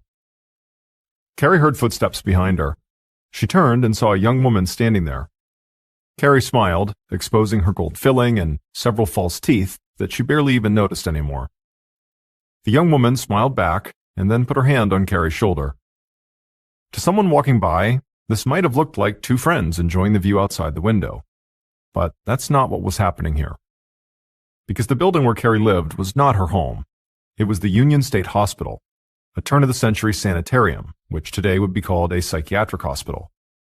Carrie was a patient, and the young woman standing with Carrie was a nurse, whose job was to keep an eye on Carrie basically all the time. And Carrie hated it here. Up until a year ago, Carrie had been a school teacher, saving money and building a life for herself. But over time, Carrie had become overwhelmed and sad, and she couldn't even explain why. She felt tired, but she struggled to sleep, and there were days when she just felt sort of frozen, like she couldn't leave the house. Doctors couldn't find anything physically wrong with Carrie other than some problems with her vision and her teeth. So, the doctors did something that was unfortunately pretty common at this time for women. They diagnosed Carrie with hysteria and told her family to put her in an institution. That was how Carrie had lost her teaching job and her freedom and ended up living here at Union State. Now, in Carrie's room, the nurse told her that she had to go check on another patient. She told Carrie not to go anywhere until she got back. Carrie nodded and watched the nurse walk out of the room and close the door behind her. Once Carrie was alone again, she turned back to the window and looked outside. Her eyesight was terrible, so the view was not clear, but she could still make out people down below on the sidewalk walking past her. They looked like little blurs, but she watched each one for as long as she could. She felt jealous of these people, out walking by themselves. Carrie desperately wanted to go somewhere on her own, where nurses and doctors weren't hovering over her every few minutes and telling her what she could and couldn't do. She pressed her face up against the window, picturing the city she had once known so well. The streetcar rolling down its tracks, people rushing off to work, her students yelling and laughing in the schoolyard. And as she was having these thoughts, something else suddenly popped into her mind. She believed there was one particular place where, if she could just get there, she could once again experience the freedom she longed for. Just then, Carrie turned away from the window and walked over to her door. She opened the door halfway and leaned her head out, making sure nobody was in the hallway. Once she was sure the coast was clear, Carrie took a breath, lowered her head, and walked out of her room. About 5 minutes later, that same nurse came back to Carrie's room and opened the door. But now, Carrie's room was empty. The nurse walked over to the closet, opened the door, and checked inside, but Carrie wasn't in there either. The nurse wasn't alarmed. She was annoyed. Carrie had run away once before, and this nurse knew that if it happened again, she was going to have to explain why she left Carrie alone. The nurse checked the porch, where she knew Carrie liked to spend time, but it was also empty. She told herself what must have happened was a doctor came by and took Carrie somewhere. But when this nurse tracked down all the doctors on the shift, they all said the same thing. They hadn't seen Carrie all morning. Now, this nurse was starting to panic. She worried that Carrie might have tried to walk somewhere on her own and gotten completely lost because of her terrible eyesight. And so, not knowing what else to do, the nurse ran to the front desk and said she needed help right away, because Carrie Selvage had disappeared. At 6 p.m. that night, so about 8 hours after Carrie had stepped out of her room, her younger brother Joseph walked into the lobby of Union State Hospital, and it was pure chaos. Joseph saw doctors, nurses, and administrators walking as quickly as they could down one hall and into another, and everybody looked frantic. But nobody had contacted Joseph, so he did not know what was going on. He eventually flagged down a nurse and told her he was there to visit his sister, and that's when the nurse told him. His sister Carrie was missing. Joseph felt a pang of fear. He asked the nurse sharply what she meant. The nurse was clearly nervous as she explained that Carrie had wandered off. But she rushed to tell Joseph the entire staff believed that Carrie was probably still on the grounds, so there was no real need to worry. Joseph stared at the nurse with his mouth open. He was shocked. But more than that, he was mad. He had felt terrible for his big sister that she had ended up in this hospital in the first place, and he hadn't given up hope that she could maybe recover and return to the life that she had been building. He knew she was unhappy here, and now she was potentially in danger. Joseph collected himself enough to speak and said to the nurse, "Go get the police." Later that night, Detectives Chauncey Manning and Adolph Ashe of the Indianapolis Police Department arrived at Union State Hospital. Both men wore dark, well-tailored suits and hats. They were experienced investigators and had worked as partners on a range of cases. The detectives quickly met with the medical staff, who gave them a rundown of Carrie's known movements. The detectives also found Carrie's brother, Joseph, standing in a common room by the porch. He had refused to go home and was insisting that he wanted to be part of the search. Because no one had actually seen Carrie leave, the detectives decided the first priority was to search the hospital itself, even though staff had already looked. So, with Joseph and several other hospital employees following them, Detectives Manning and Ashe checked every patient's room one by one, including the closets. Then, after they did not find Carrie, they walked through the common areas and offices, bending down to search behind every piece of furniture. And when that didn't work, lastly they searched the stairways and took oil lamps up to the attic. But again, there was no sign of Carrie. Finally, Detective Manning told Joseph that they couldn't do much more tonight, but he promised that they would resume and expand their search for his sister first thing in the morning. What they didn't tell Joseph was that if Carrie had truly wandered off the hospital grounds and out into the city, then she was in very serious danger. Like other major cities, Indianapolis had its share of crime. Pickpockets and thieves were common, and violence against women was a growing problem. Carrie would be an easy target. But beyond that, at this particular moment, the city was also dealing with a truly bizarre rash of crimes.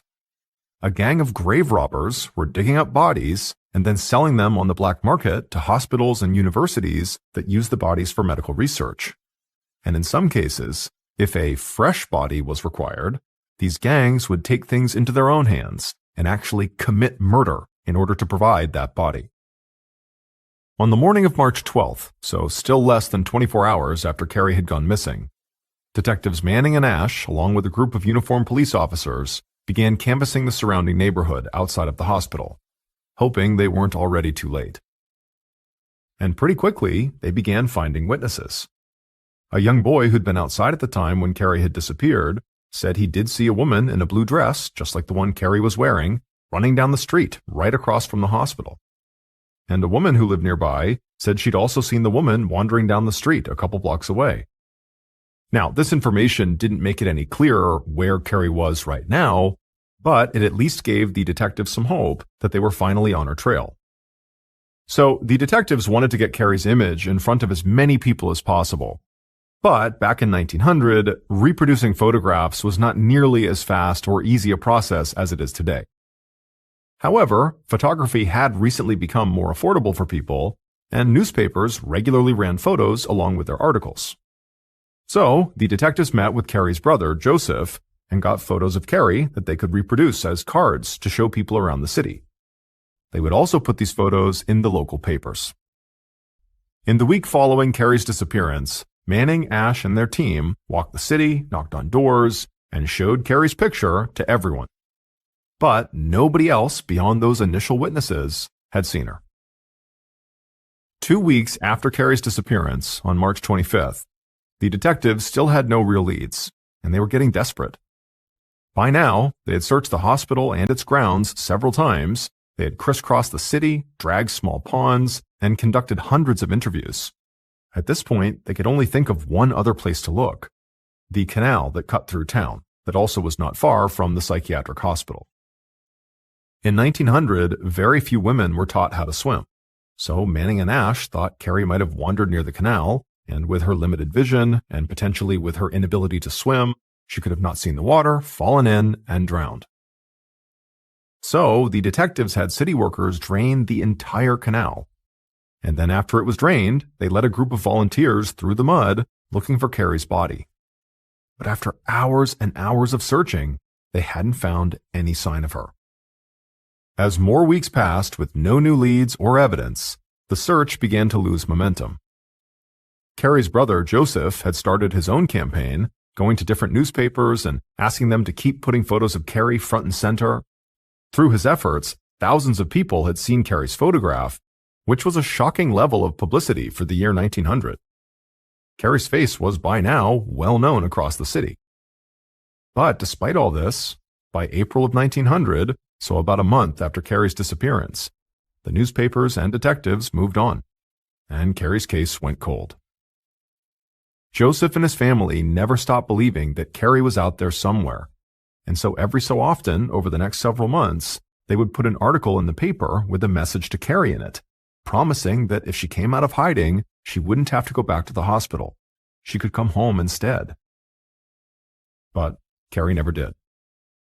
Fast forward 2 years to a day in September of 1902, inside of an operating theater at a hospital right near the one Carrie had disappeared from.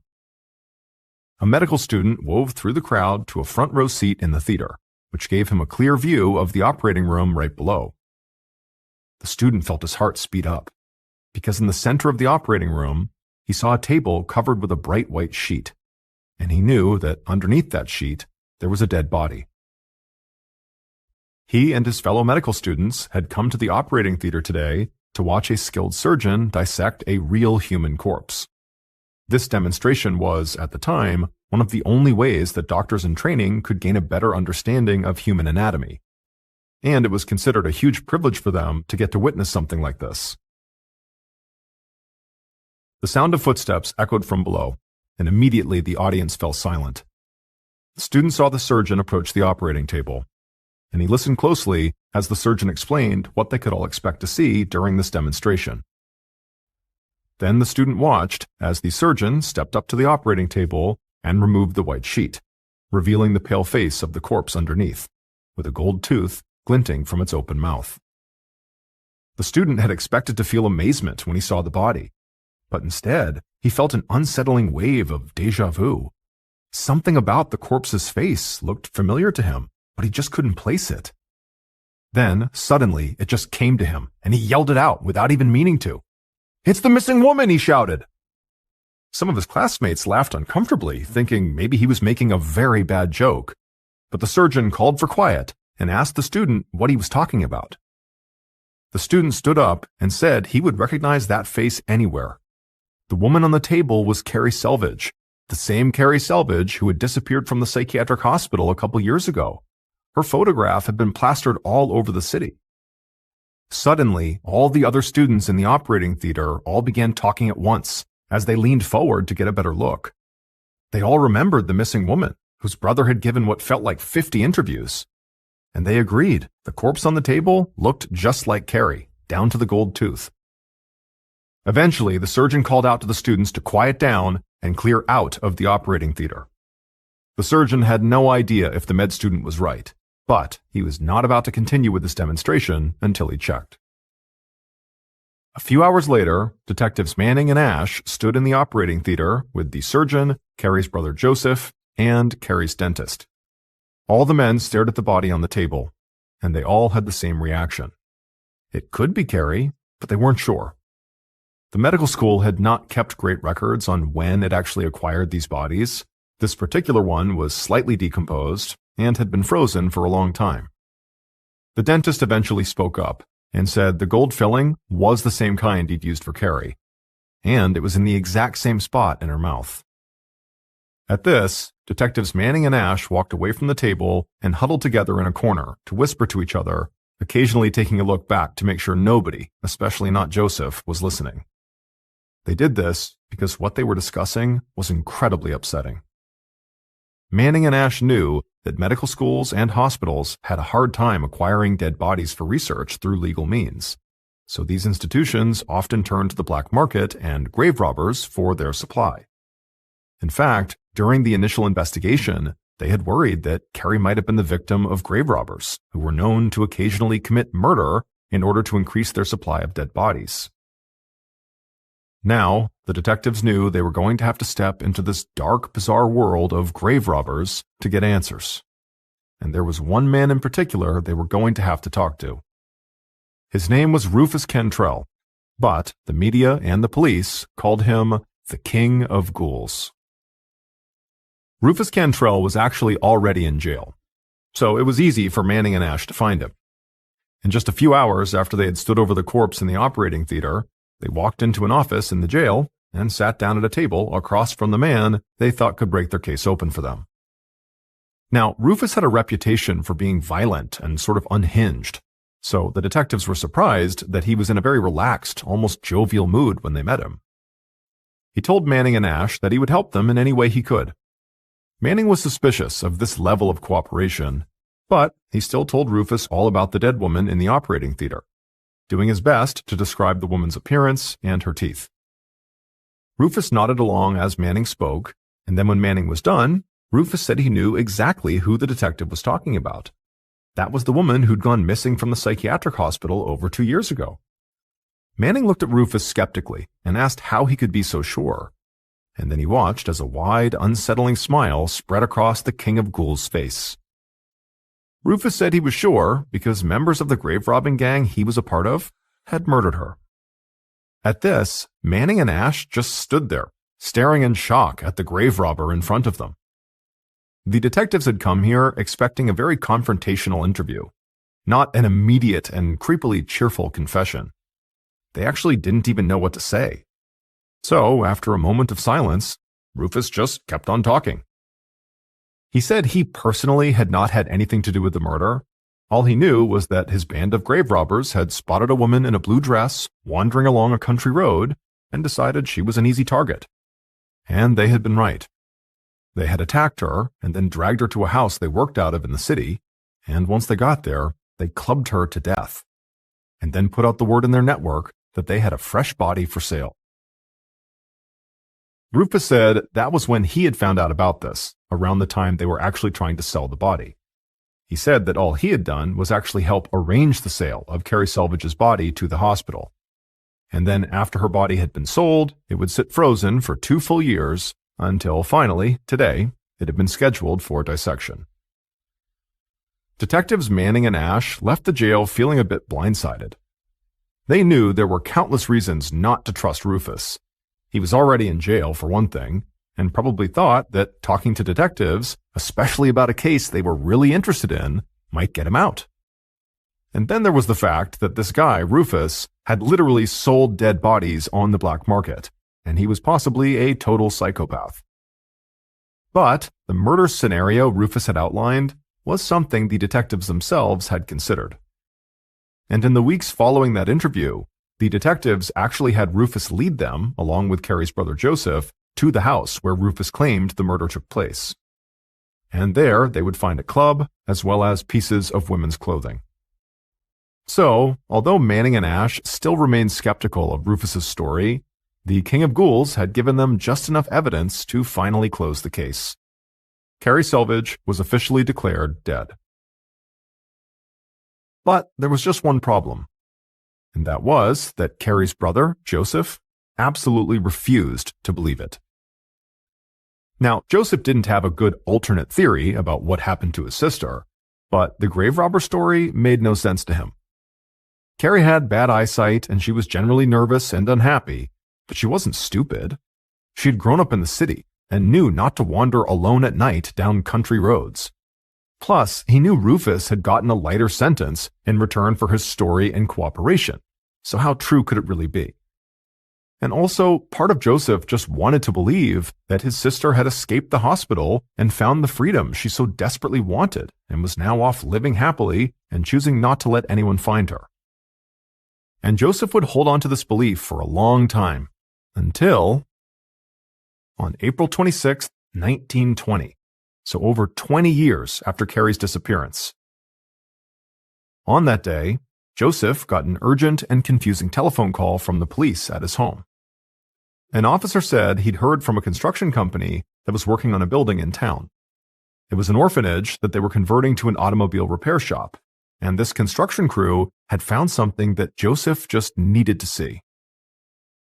Joseph ended the call and headed straight to the building, having no idea what he was about to find. Once outside the orphanage, Joseph walked past several construction workers and then stepped inside the building. Right away, he heard somebody call his name, and he looked over to see a man with thinning white hair walking towards him. Joseph squinted, looked at the man's face, and then suddenly he recognized him. It was Detective Manning. Now Joseph felt a jolt of adrenaline. Whatever this was, it had to be about his sister. Joseph asked Manning if Detective Ash was here too, but Manning just shook his head and said no, Ash had passed away a few years earlier. Before the two men could really talk, they were joined by a member of the construction crew, who handed them each a flashlight and gestured for them to follow him.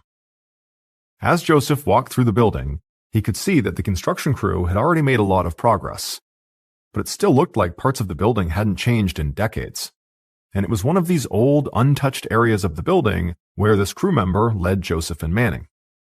And when they got there, the crew member pointed to an old stairwell set against a wall, signaling for Joseph to climb up the stairs. Joseph hesitated, but only for a second.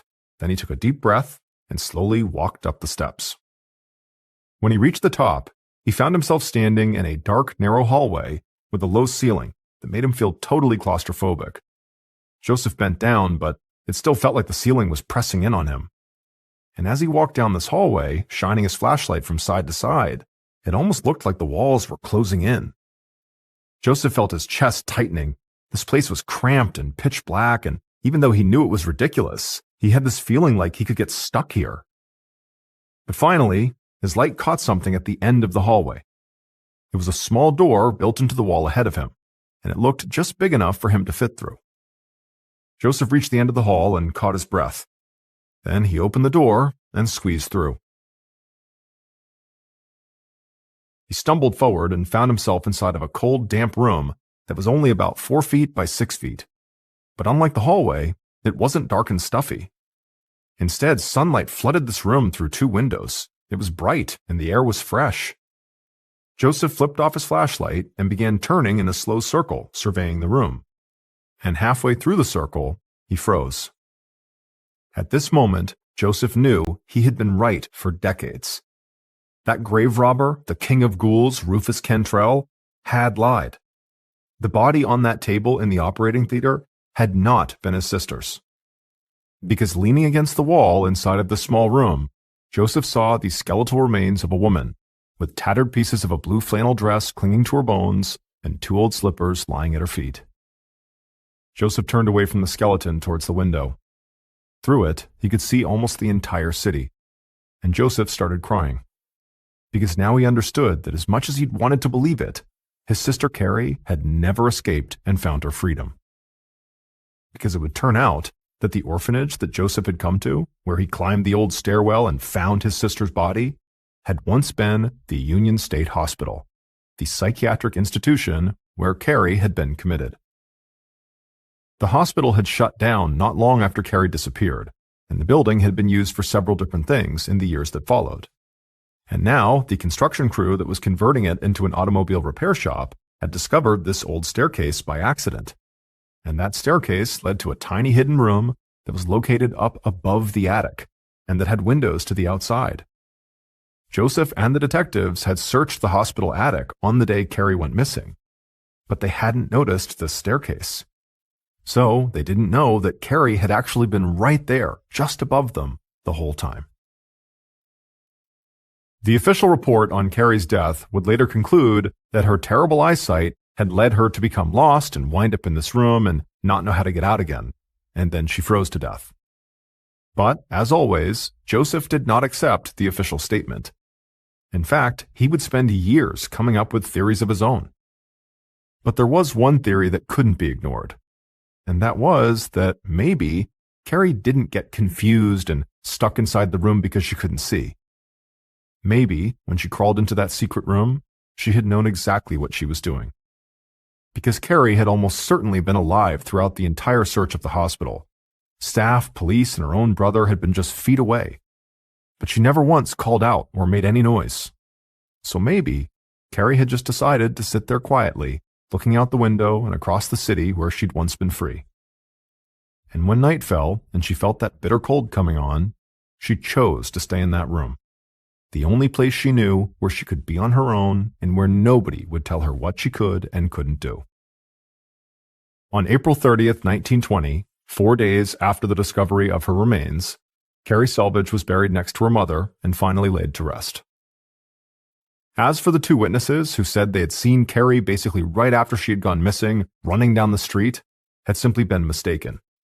And the dead woman who had been on the operating table at the Westside Medical Clinic was never identified. A quick note about our stories: they are all based on true events, but we sometimes use pseudonyms to protect the people involved, and some details are fictionalized for dramatic purposes. On the evening of January 3rd, 1991, a 40-year-old mountain climber named Yi Song felt the wind and snow whipping against his face as he stared up at a mountain peak jutting through the clouds high above him. Yi was standing more than 2/3 of the way up a mountain called Kawa, which is the highest mountain in the Meilin Snow Mountain Range in southwest China. Kawa stands at an elevation of about 22,000 feet, which is more than 4 miles, and nobody in recorded history had ever reached its peak. In fact, the Tibetan villagers who lived at the base of this mountain believed that nobody ever would, and some of those villagers regularly tried to prevent would-be climbers from even trying. But Yi and the 17-member team of climbers he was helping to lead were determined to prove the villagers wrong, and to make history. They had started climbing this mountain a month earlier, and they were now closer to the peak of Kawa than anyone had ever gotten. Yi turned his gaze away from the peak and looked around the temporary camp where he and his team were planning to spend the night. He could see several climbers struggling to reinforce their tents against the snow and the wind. He and his team had chosen to climb at this time of year because it was known as the dry season, when major storms were actually rare. So Yi couldn't understand why the snow just kept coming down. He grabbed his radio off his belt and called down to base camp, which was a camp at the foot of the mountain where other members of the team provided weather information and support to the climbers. Yi told a base camp team member that the snow was still unbelievably falling hard up here. That team member reminded him that the climbers should clear snow away from their tents at least every 2 hours. Yi was about to respond, but just then, his radio cut out, and he heard this loud buzzing sound coming from it. He stared down at his radio, confused. This was the sound it made when it needed a new battery, but he had just put a new battery in. Yi fumbled with the radio, trying to fix it, but all he could hear was this buzzing sound, and then also, periodically, he'd hear the voice of the base camp team member cutting in and out. Yi communicated over the radio and wasn't sure if anyone heard it, but He said he was losing communication and he would try to contact them again later. Then Yi turned off his radio, clipped it to his belt, and the buzzing stopped. As the sun finished setting, the wind picked up even more. Yi craned his neck upwards again, and he saw that the peak of Kawagabawa had now disappeared in the snow and the darkness. Yi had done lots of difficult climbs in the past, and he was sort of used to running into problems right when he thought he was about to achieve his goals. That was just how mountains worked. All the planning in the world could not prepare climbers for everything. But for some reason, this felt different. This storm just didn't show any signs that it would ever let up. Yi lowered his head and walked towards a group of tents. He wanted to help his team clear snow away. But all of a sudden, Yi heard screaming coming from inside one of these tents. He and several other climbers moved as quickly as they could through the snow toward the sound. They stepped into the tent, and they saw a woman laying in her sleeping bag, and she was shivering uncontrollably, and sweat was running down her forehead. Yi knew this woman, who was one of several Japanese climbers on their team, had been dealing with a high fever for days. But now, she didn't just look sick, she looked terrified. As soon as Yi entered the tent, the woman stopped screaming, and she just started muttering. Yi knew some Japanese, but he couldn't make out what she was saying. He looked around the tent, and he could tell that the other Japanese climbers who had come in were also confused by the woman's words. Yi turned to one of them and asked, what is she saying? And in a little more than a whisper, the climber told Yi the woman was saying, "Something is coming." Later that night, the storm began to reach blizzard conditions as Yi made his way around the camp, checking on his team. As bad as the weather had gotten, and as alarming as the screaming Japanese woman had been, Yi refused to panic. He believed if everyone just stayed calm and prepared, they could make it through the night. But he quickly realized he was the only one who felt this way. Each climber Yi spoke to seemed as frightened as the woman with the fever. He tried his best to calm everyone down he spoke to, but nothing he did seemed to work. So eventually, he headed back towards his own tent to make sure it was secure. But before he got there, he heard more shouting. At first, Yi assumed it was the woman with the fever, but he listened more closely and he could tell it couldn't be, because it was a man's voice. Yi trudged back through the snow towards this shouting man's tent to see what was wrong, and when he stepped inside, Yi felt truly scared for the first time since he'd come to the mountain.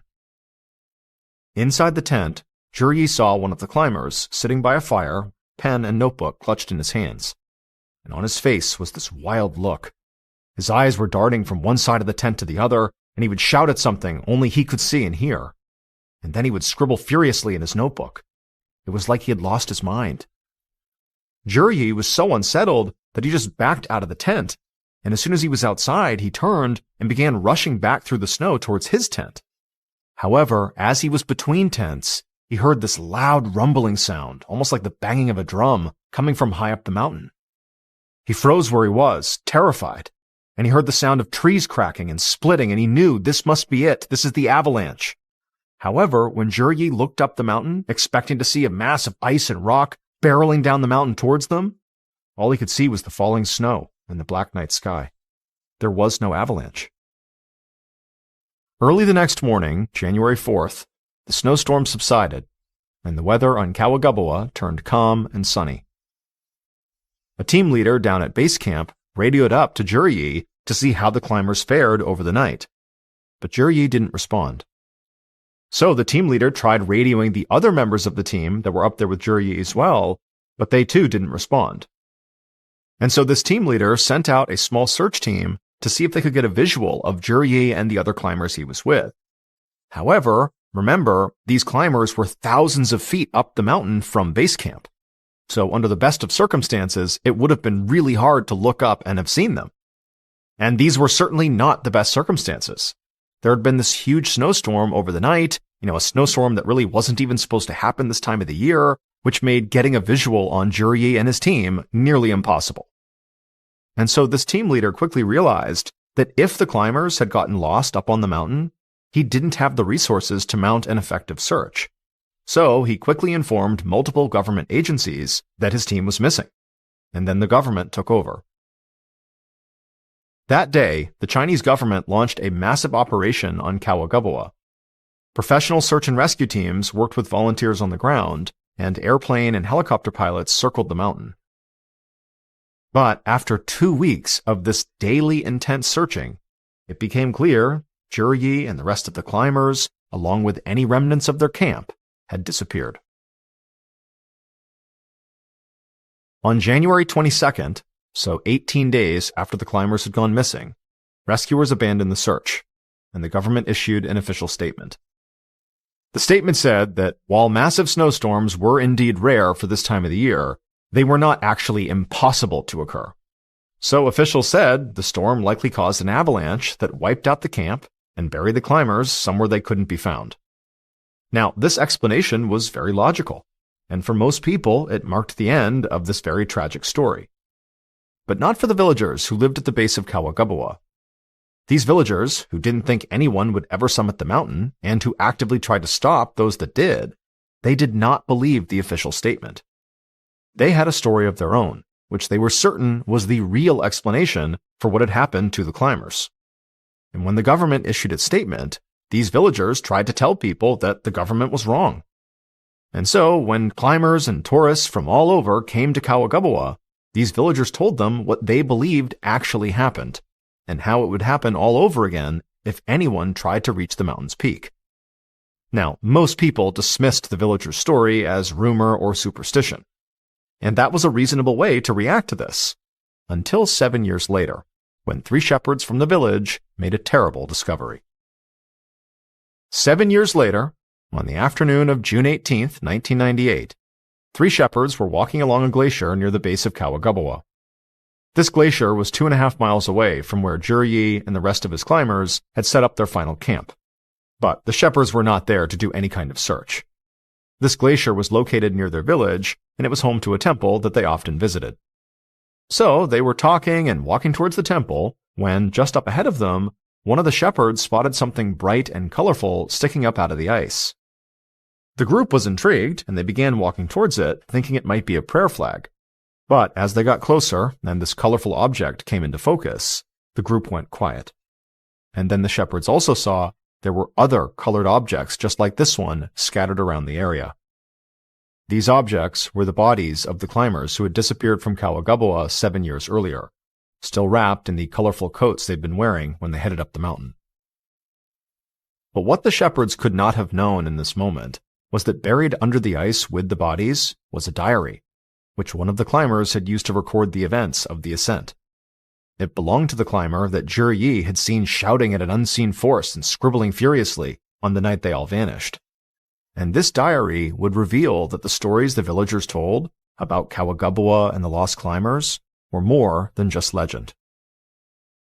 It would turn out there was a very specific reason why these Tibetan villagers believed nobody would ever reach the peak of Kawagabawa.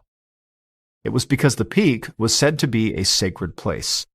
It was the home of a warrior protector god, and because of this, it was not meant for human beings to climb. The villagers believed that if anyone ever approached the peak, it would wake the spirits of the mountain, and the mountain god would punish them. This punishment would lead to death, but it would not stop there, because the dead would become prisoners of the mountain for 7 years. And these villagers had made their beliefs very clear to Juryi and the rest of his team of climbers who wanted to be the first people to ever reach Kawagabawa's peak. In fact, a group of villagers had heavily protested their climb and warned the climbers that their expedition would anger the mountain god and result in tragedy. But Juryi and the rest of his climbers had not heeded their warnings. The diary of the climber that was discovered along with the bodies recounted what happened as a result. The diary started like a lot of climbing diaries do, an account of the day's hike, the scenery, the weather. But as the dates got closer to the night the climbers disappeared, the diary took a strange turn. The writer became obsessed with these shadows he saw walking across his tent, and he said he heard women laughing and babies crying all around him in the darkness. That woman who had screamed out, who was sick with a fever, had said she felt something bad was coming, and she had tried to warn the others. But by the time Juryi heard the sound like beating drums high up on the mountain that he thought was an avalanche, like many thought was an avalanche, the mountain god had apparently already unleashed his wrath. As soon as Juryi and those climbers had disappeared, The villagers all assumed that they had faced the wrath of the mountain god. But the fact that their bodies had remained hidden for 7 years, the length of time the mountain god keeps the dead imprisoned in the mountain, was all the proof the villagers needed to know they were right. And the climber who wrote the diary ended up believing them too, although it was too late. In his final diary entry, he wrote, quote, "We were wrong. They are coming. Run." In 2001, 10 years after the climbers had died on the mountain, the Chinese government banned all mountain climbing activities in the Meilin snow mountain range. To this day, still, nobody on record has ever actually set foot on the peak of Kawagabawa. Our next story is called Something in the Bushes. On a June day in 1953, a 31-year-old American doctor named George Moore stood in a small mountain campsite in Nepal, staring out at a massive rainstorm forming on the horizon. George had been in Nepal, which is a country south of China, for 8 months, leading a small medical team trying to stop the spread of diseases like malaria in villages all across the region. This was groundbreaking work in 1953, and it was starting to make George famous back home in America. And here in Nepal, he had already become a trusted figure among the villagers, many of whom had never seen a person from the West until they met George. But right now, a group of these villagers were scrambling to get George out of their village. And this was because of the storm that George was looking at. One of the villagers pointed at the clouds and told George this was not a regular thunderstorm. The monsoons were coming. And once the monsoons hit, the only dirt road that led back to George's base in the city of Kathmandu would flood very quickly. And the horrendous rains could last for months, which meant if George wanted to continue his work stopping disease in other parts of this region, he would have to get out right now. George had known the monsoon season was coming, but it had arrived much more quickly than he'd expected, and so he and his team were sort of caught off guard. The journey out of the village was not something they wanted to undertake suddenly with so little preparation, because they didn't have a car. They literally had to walk out, and so they needed to be fully prepared. And also, this dirt road out of the village went through a deep forest where the locals claimed it was inhabited by terrible monsters. Now, while George did not believe in the supernatural, he did think that, fantastical stories about monsters often started because of real-life animal attacks. And so, monsters or not, the forest was definitely dangerous, especially since they again would be on foot. But George knew they really didn't have any other choice. They did have to go right now. George quickly gathered up first aid kits, medicine, and supplies and put them into a large pack. Then he reached down, pulled a revolver out of the holster on his hip, and spun the chamber to make sure the gun was fully loaded. And when he saw all 6 bullets, he knew he was as ready as he was going to be. George holstered his gun, thanked the villagers for their help, and then turned to lead his team out. But as he stepped onto the road, one of the villagers grabbed his arm to stop him. Then they pointed towards a spot on the mountain above the road that George and his team needed to take, and George looked up and saw large billows of smoke rising above the trees and into the sky. In a strained voice, the villager told him that no matter what, George and his team must not go anywhere near where that smoke was. The storm continued to move in as George and his team began their journey. The men were getting wet and muddy, and the thunder was so loud it made their bodies feel like they were vibrating. But the rain really was not their biggest problem. Because by the time they had gotten maybe a mile or so from the village, a thick fog had rolled in and covered the entire road. And then suddenly, it was like the fog got so intense that George couldn't even see his team anymore. George did his best to try to walk as straight as he could, doing his best to stay on the road, but the fog at this point was so intense, he couldn't even see the ground, so he didn't even know if he was on the road. And then in the back of his head, he couldn't help but have this fear that because he didn't know where he was going and couldn't see his team, that he would unwittingly walk over to the place where that smoke was coming from. But he reassured himself that that couldn't possibly happen because the smoke looked really far away when they had set out, and this fog had only really rolled in for the last couple of minutes, so there's no way he could have gone all the way over there. But as George stumbled along, bumping into trees and feeling totally disoriented, the fog only seemed to grow thicker. The sound of the wind and the rain swirled around him, and George started to feel really disoriented, like he was in a dream or something. Then this horrific shriek cut through the pounding of the rain and the howling of the wind. It didn't sound like a person. It sounded like a wild animal, although George had no idea what kind it was. But George didn't need to know what this animal was to know it was a threat, and he needed to get away from it fast. So he turned and just began hustling in the direction away from the sound. But again, he could barely see. He was bumping into trees, he was stumbling on rocks. At this point, he knew he was well off the dirt road, but had no way of getting back to it. He didn't know where his team was, he called out to them, but didn't hear back. I mean, he's totally panicking at this point. And after a few minutes of trekking away from that shrieking sound, suddenly something huge and dark loomed up in front of George. For a second, he flinched, like somehow that shrieking animal had paced around him and now was stopping his way. But then he realized what he was seeing was actually this huge boulder. Frantically, he began climbing the boulder, thinking if he got to higher ground, he'd be safe from whatever was shrieking behind him. And as George climbed, he heard a voice call out to him. It was a member of his team. It was an entomologist. And amazingly, he was right behind George, standing at the base of the boulder. George just hadn't seen or heard him. The entomologist also seemed panicked and began climbing as well, and while he did, he shouted to George that he'd just heard movement coming from the plants. And so whatever animal was out here that this entomologist had also heard was clearly close by. George and the entomologist made it to the top of the boulder. They stood there, shivering and muddy, still surrounded by fog. George could feel his heart pounding, but he tried to hold his breath and not make a sound. The two men listened, trying desperately to hear any sign of this creature that had shrieked. But there was no more sound. It was silent. But seconds later, the men heard a new sound. It was like something was moving quickly through nearby bushes down below the boulder. George and the entomologist crouched down, trying desperately to see what was down there. And as they did, they saw the shadow run through the fog. On instinct, George put his hand on the grip of his gun, but he didn't draw, and now neither of the men moved a muscle. Then another noise came from the fog. George thought it sounded like grunts and teeth chattering. For a second, everything fell silent again. Then George heard heavy footsteps nearby. He started to shake with fear, but at the same time, he was desperate to see what was coming. So he leaned forward over the boulder as much as he could, trying to look down to see what this thing was. And suddenly, through the fog, he saw a pair of bright yellow eyes staring right back up at him. George tried to get back up, but it was like he was frozen. He just crouched there staring at the eyes in the fog. And slowly, he saw more pairs of yellow eyes appear in the fog. And he saw shadows of what looked like long tails whipping back and forth. Instantly, George thought of the monsters from the villagers' stories. But he told himself that's ridiculous.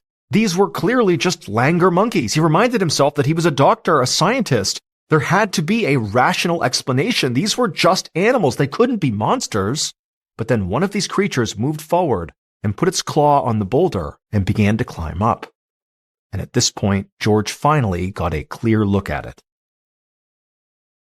He saw this thing stood at least 5 feet tall, much bigger than any of the langur monkeys or any other monkeys that inhabited this forest. And instead of fur, it had gray skin. But most terrifying was its mouth, which was unnaturally large, stretching almost from ear to ear. And it was filled with these sharp teeth, the same color as its eyes. And as this creature slowly began to ascend the boulder, George felt a level of fear he had never experienced. Something primitive from deep down inside of him. A single terrifying thought blared in his mind. These creatures are not of the natural world. These creatures are godly. Now George screamed and drew his gun. He was too afraid to aim it at the creatures directly, so he pointed it up into the air and began shooting. The creatures let out a chorus of these horrible shrieks, the same shrieks they had heard earlier. Then he watched as the creatures turned, and their shadows and their yellow eyes disappeared back into the fog. George and the entomologist stayed huddled on top of that boulder, too terrified to move, for what felt like hours. Those creatures did not come back, and eventually the rest of George's team found him and the entomologist. The two men scrambled down from the boulder, and they joined the group. The team asked them what happened. They said that, George and the entomologist had gotten too far ahead of them in the fog, and they'd lost them. then they heard the gunshots. But all George could say was, "We have to get out of here right now. I will explain later." And as the team set off again, George took a second and turned back around and looked in the direction of the boulder, where he and the entomologist had seen these creatures.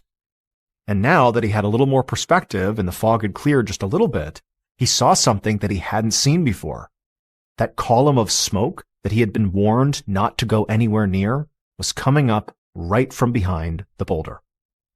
He and the entomologist accidentally fled to the exact spot they were told not to go. That night, after a long hike, George and his team finally made it to their base. And it was only when he was back in the safety of his camp, with friendly villagers all around him, that George was able to finally think clearly again about what he had just experienced, with the strange creatures in that place where the smoke was. He didn't know what to make of it. George was a United States Army veteran and a man of science. He didn't believe in monsters or terrible gods roaming the forests. But he told his story as accurately as he could to the villagers, hoping they would have some realistic explanation for what the creatures were. But what the villagers had to say only left George feeling even more unsettled. So George decided he was just not going to speak of what he had seen to anyone anymore. He had a bright future ahead of him as a doctor. He wasn't going to throw it away by making himself look crazy. And so when he got to America, and people asked him about his time in Nepal, he would tell them a wild story about this chance run-in with a group of langur monkeys. But the true memory of the creatures he actually saw out there, which were not langur monkeys, at least not to him, never left George. Their height, their yellow eyes, their huge mouths and sharp teeth, and the pure fear George had felt in their presence. George was a man of science, which made him want to forget this encounter. But he was also a man of truth, and so after spending years with these memories in his head, George came to believe that he had a duty to tell the truth about what he actually saw, no matter what the consequences were. And so in 1957, 4 years after his encounter in Nepal, Dr. George Moore published a first-hand account of what he had seen in a magazine article that was titled, "I Met the Abominable Snowman." In this article, he explained that the place on the mountain where the smoke was rising, where the villagers warned George not to enter, was called the House of the Gods, and the House of the Gods was home to the Yeti. A Yeti is an ape-like creature said to live in the Himalayas, and is similar to Bigfoot, but thought to be a bit shorter. In the West, the Yeti is often referred to as the Abominable Snowman. And in his article, George said he'd come face to face with a pack of them in Nepal. Telling the world what he'd seen did not adversely affect George like he'd feared. He went on to have a long, successful career and is still considered a pioneer in the field of medical outreach. And because of George's standing as a doctor and researcher, his encounter in Nepal has remained one of the most highly credible cryptid sightings in modern history. And so, as much as some explorers and scientists might think we can fully understand the natural world, both of these stories are proof that you can't. On the night of September 21st, 2013, 39-year-old Joe Connell clinked his fork against a champagne glass to get the attention of his friends and family, who were sitting together on a restaurant patio in Wilmington, Delaware. Everyone at the large table quieted down as Joe stood up and raised his glass. He looked over at his wife Olga sitting right by him, and he smiled at her. Then he cleared his throat and made a toast. He said that he still couldn't believe that he'd been lucky enough to meet and marry a beautiful, brilliant woman like Olga. And he was so excited to be there with the people they loved to wish her a happy 39th birthday. Everyone at the table shouted happy birthday, toasted Olga, and then drank their champagne. Olga blushed, and Joe laughed a bit. He knew how shy his wife could be when the attention was on her. But he sat down and put his arm around her and told her that she deserved all the attention. After all, this was her special day. A few minutes later, as the group was talking and eating, Joe felt his phone buzz in his pocket. He pulled it out and saw there was a text message. He read it, then quickly replied, and then jumped back into the conversation at the table. But pretty much right away, loud music began playing from inside the restaurant, and Olga immediately got excited. The music meant that the dance floor in this large restaurant and bar was now open, and the dance floor was one of the big reasons they'd chosen this place to celebrate here in the first place. Because as shy as Olga was in a lot of social situations, she actually loved to let loose and dance. And so Joe instinctively stood up, looked over at his wife, and took her hand, and then together they walked inside the restaurant. Once inside, they immediately hit the dance floor, and for a minute, Joe just stood there, watching his wife dance. She had beautiful blonde hair, she was wearing a nice dress, and she had on sparkling pieces of expensive jewelry. Joe had meant every word in his short birthday toast. He really couldn't believe how lucky he was to be married to this woman. The couple had met online about 3 years earlier, when Joe was just coming out of the craziest and most difficult period of his life. Joe had gotten into this drunken brawl and ended up pulling out a gun, and the police got involved. Joe had said the gun was not loaded, but that event still had landed Joe in prison for almost 6 years. And when he'd gotten out, he'd vowed to clean up his life. And pretty quickly after getting out, 2 things made that possible. One, he'd become co-owner of an auto repair shop with his best friend Chris, and 2, he'd met Olga.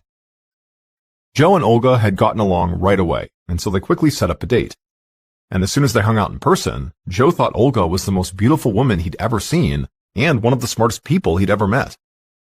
Olga had grown up in Russia, and while she was there, she'd received college degrees in physics and chemistry. Now, Joe never thought of himself as being a particularly smart guy. He thought he was just a really good car mechanic. But Olga, she fell for him the same way he fell for her. She thought he was funny and outgoing, and it didn't hurt that she thought he was handsome and in great shape. And so, not long after their initial meeting, they moved in together, and then eventually, in June of 2013, they got married, just a few months before Olga's 39th birthday. Back on the dance floor, Joe shouted over the loud music and told his wife how amazing she looked tonight. Olga wrapped her arms around his neck, and they started dancing together. And before they knew it, hours had flown by. The dance floor had all but cleared, and the restaurant staff was now starting to shut things down for the night. Joe and Olga said goodbye to the few friends who'd stayed to dance with them, and then they too left the restaurant. On the drive home, Joe and Olga talked and laughed, still wired from their night out. But at one point, Joe got this sad look on his face, and Olga asked if something was wrong. Joe shook his head and said he was just sorry that his little sister Kelly hadn't been at the party. Olga didn't say it, but she knew that Kelly hadn't just missed the party. Kelly had not been invited. Because Joe and his younger sister were in the middle of a full-on feud, and they had completely stopped talking to each other. And as much as it upset Joe not to have Kelly in his life anymore, he could not bring himself to reconcile with her. But Olga didn't want anything to spoil her perfect birthday, so she quickly changed the subject. And within a few minutes, Joe was laughing again. Around 1:30 a.m., Joe pulled his car into a parking spot in front of his and Olga's condo. Olga got out of the car and headed down the walkway towards their front door. Joe moved kind of slowly and trailed behind her. Olga pulled her keys out of her purse, and right as she was about to unlock the door, she heard a strange noise coming from behind her. Not long after that, Officer Kelly Richards of the Newcastle County Police Department got out of her cruiser and headed up the walkway towards Joe and Olga's condo. Just a few minutes earlier, emergency dispatch had been flooded with calls from people in the surrounding condos saying they had just heard gunshots, and one caller had been sure he could see a body. Richards was the first cop on the scene, but she saw paramedics crouched down by the front door of the condo, furiously trying to help someone who was on the ground. Richards approached, and she saw there was an unconscious blonde woman in a dress laying there. Blood was pouring from the woman's cheek and head onto the concrete, and Richards thought it looked like she'd been shot. The woman was still breathing, though, but just barely. Richards saw there was a ring with several diamonds in it on the woman's finger. So Richards' first thought was that the attacker must not have been here to rob this woman. Officer Richards saw more paramedics rushing down the walkway with a gurney, so she moved out of the way. But as Richards watched the paramedics wheel this woman to a nearby ambulance, she realized something strange. Richards knew this woman. Suddenly, Officer Richards looked around and really took in the condo and the surrounding area, and then it hit her. This woman, who was being rushed to the hospital, was Olga Connell. Less than 2 months earlier, Officer Richards had worked a burglary case at this condo because someone had broken in and stolen a bunch of Olga's expensive jewelry. Just then, Richards heard cars screech to a stop in the parking lot, and it sort of snapped her out of her daze. She saw several police officers coming her way, looking at her expectantly, and she told them they needed to do a sweep of the area. And it didn't take long before Richards heard one of the officers calling her name. She saw the officer crouching down near some bushes a few yards away from the front door, and so Richards walked over and joined the officer. And there, half hidden by the bushes, she saw the body of a man who had been shot multiple times, and it was clear he was already dead. Officer Richards knelt down and shined her flashlight to get a clear look at the man's face, and right away she recognized him too. This was Olga's husband, Joe. Officer Richards had met with him several times during that burglary investigation. Around this time, Officer Richards looked over and saw the lead investigator, Detective Jamie Leonard, getting out of his car. Richards got up and walked over to him, but before she could say anything, Detective Leonard told her that he'd just gotten news that the woman who'd been found at the scene here had died on the way to the hospital. So they were now dealing with what looked like a double homicide. Officer Richards said she knew both victims. Their names were Olga and Joe Connell, and their condo had actually been robbed back in July. But Richards said that wasn't all. While the police had never arrested anyone in connection with that robbery, Joe Connell had suspected he knew who robbed them. And police had even interviewed this person. It was Joe's own little sister, Kelly. That afternoon, Detective Leonard sat at his desk looking over crime scene photos, waiting for Joe's sister, Kelly, to get to the station. And as he looked at photos of Olga laying by the front door and Joe laying several yards away in the bushes, he had a theory that he just couldn't shake.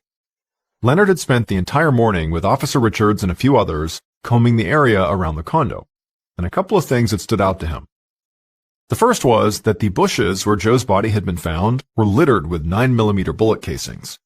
However, they also found .22 caliber casings on site, and the report Leonard had received from the hospital where Olga had been taken stated that her bullet wounds had come from a .22.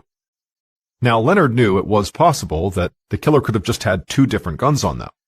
But based on how far apart the bodies had been found, he thought it was more likely that there had been two shooters at the scene, one to kill Olga and one to kill Joe. And if that was the case, Leonard thought there was a good chance that these murders had been planned, and that they were not the result of some kind of spur-of-the-moment argument or anything like that. Detective Leonard's door opened, and an officer stepped inside. He told Leonard that Joe's sister Kelly had just arrived and was waiting in one of the interview rooms.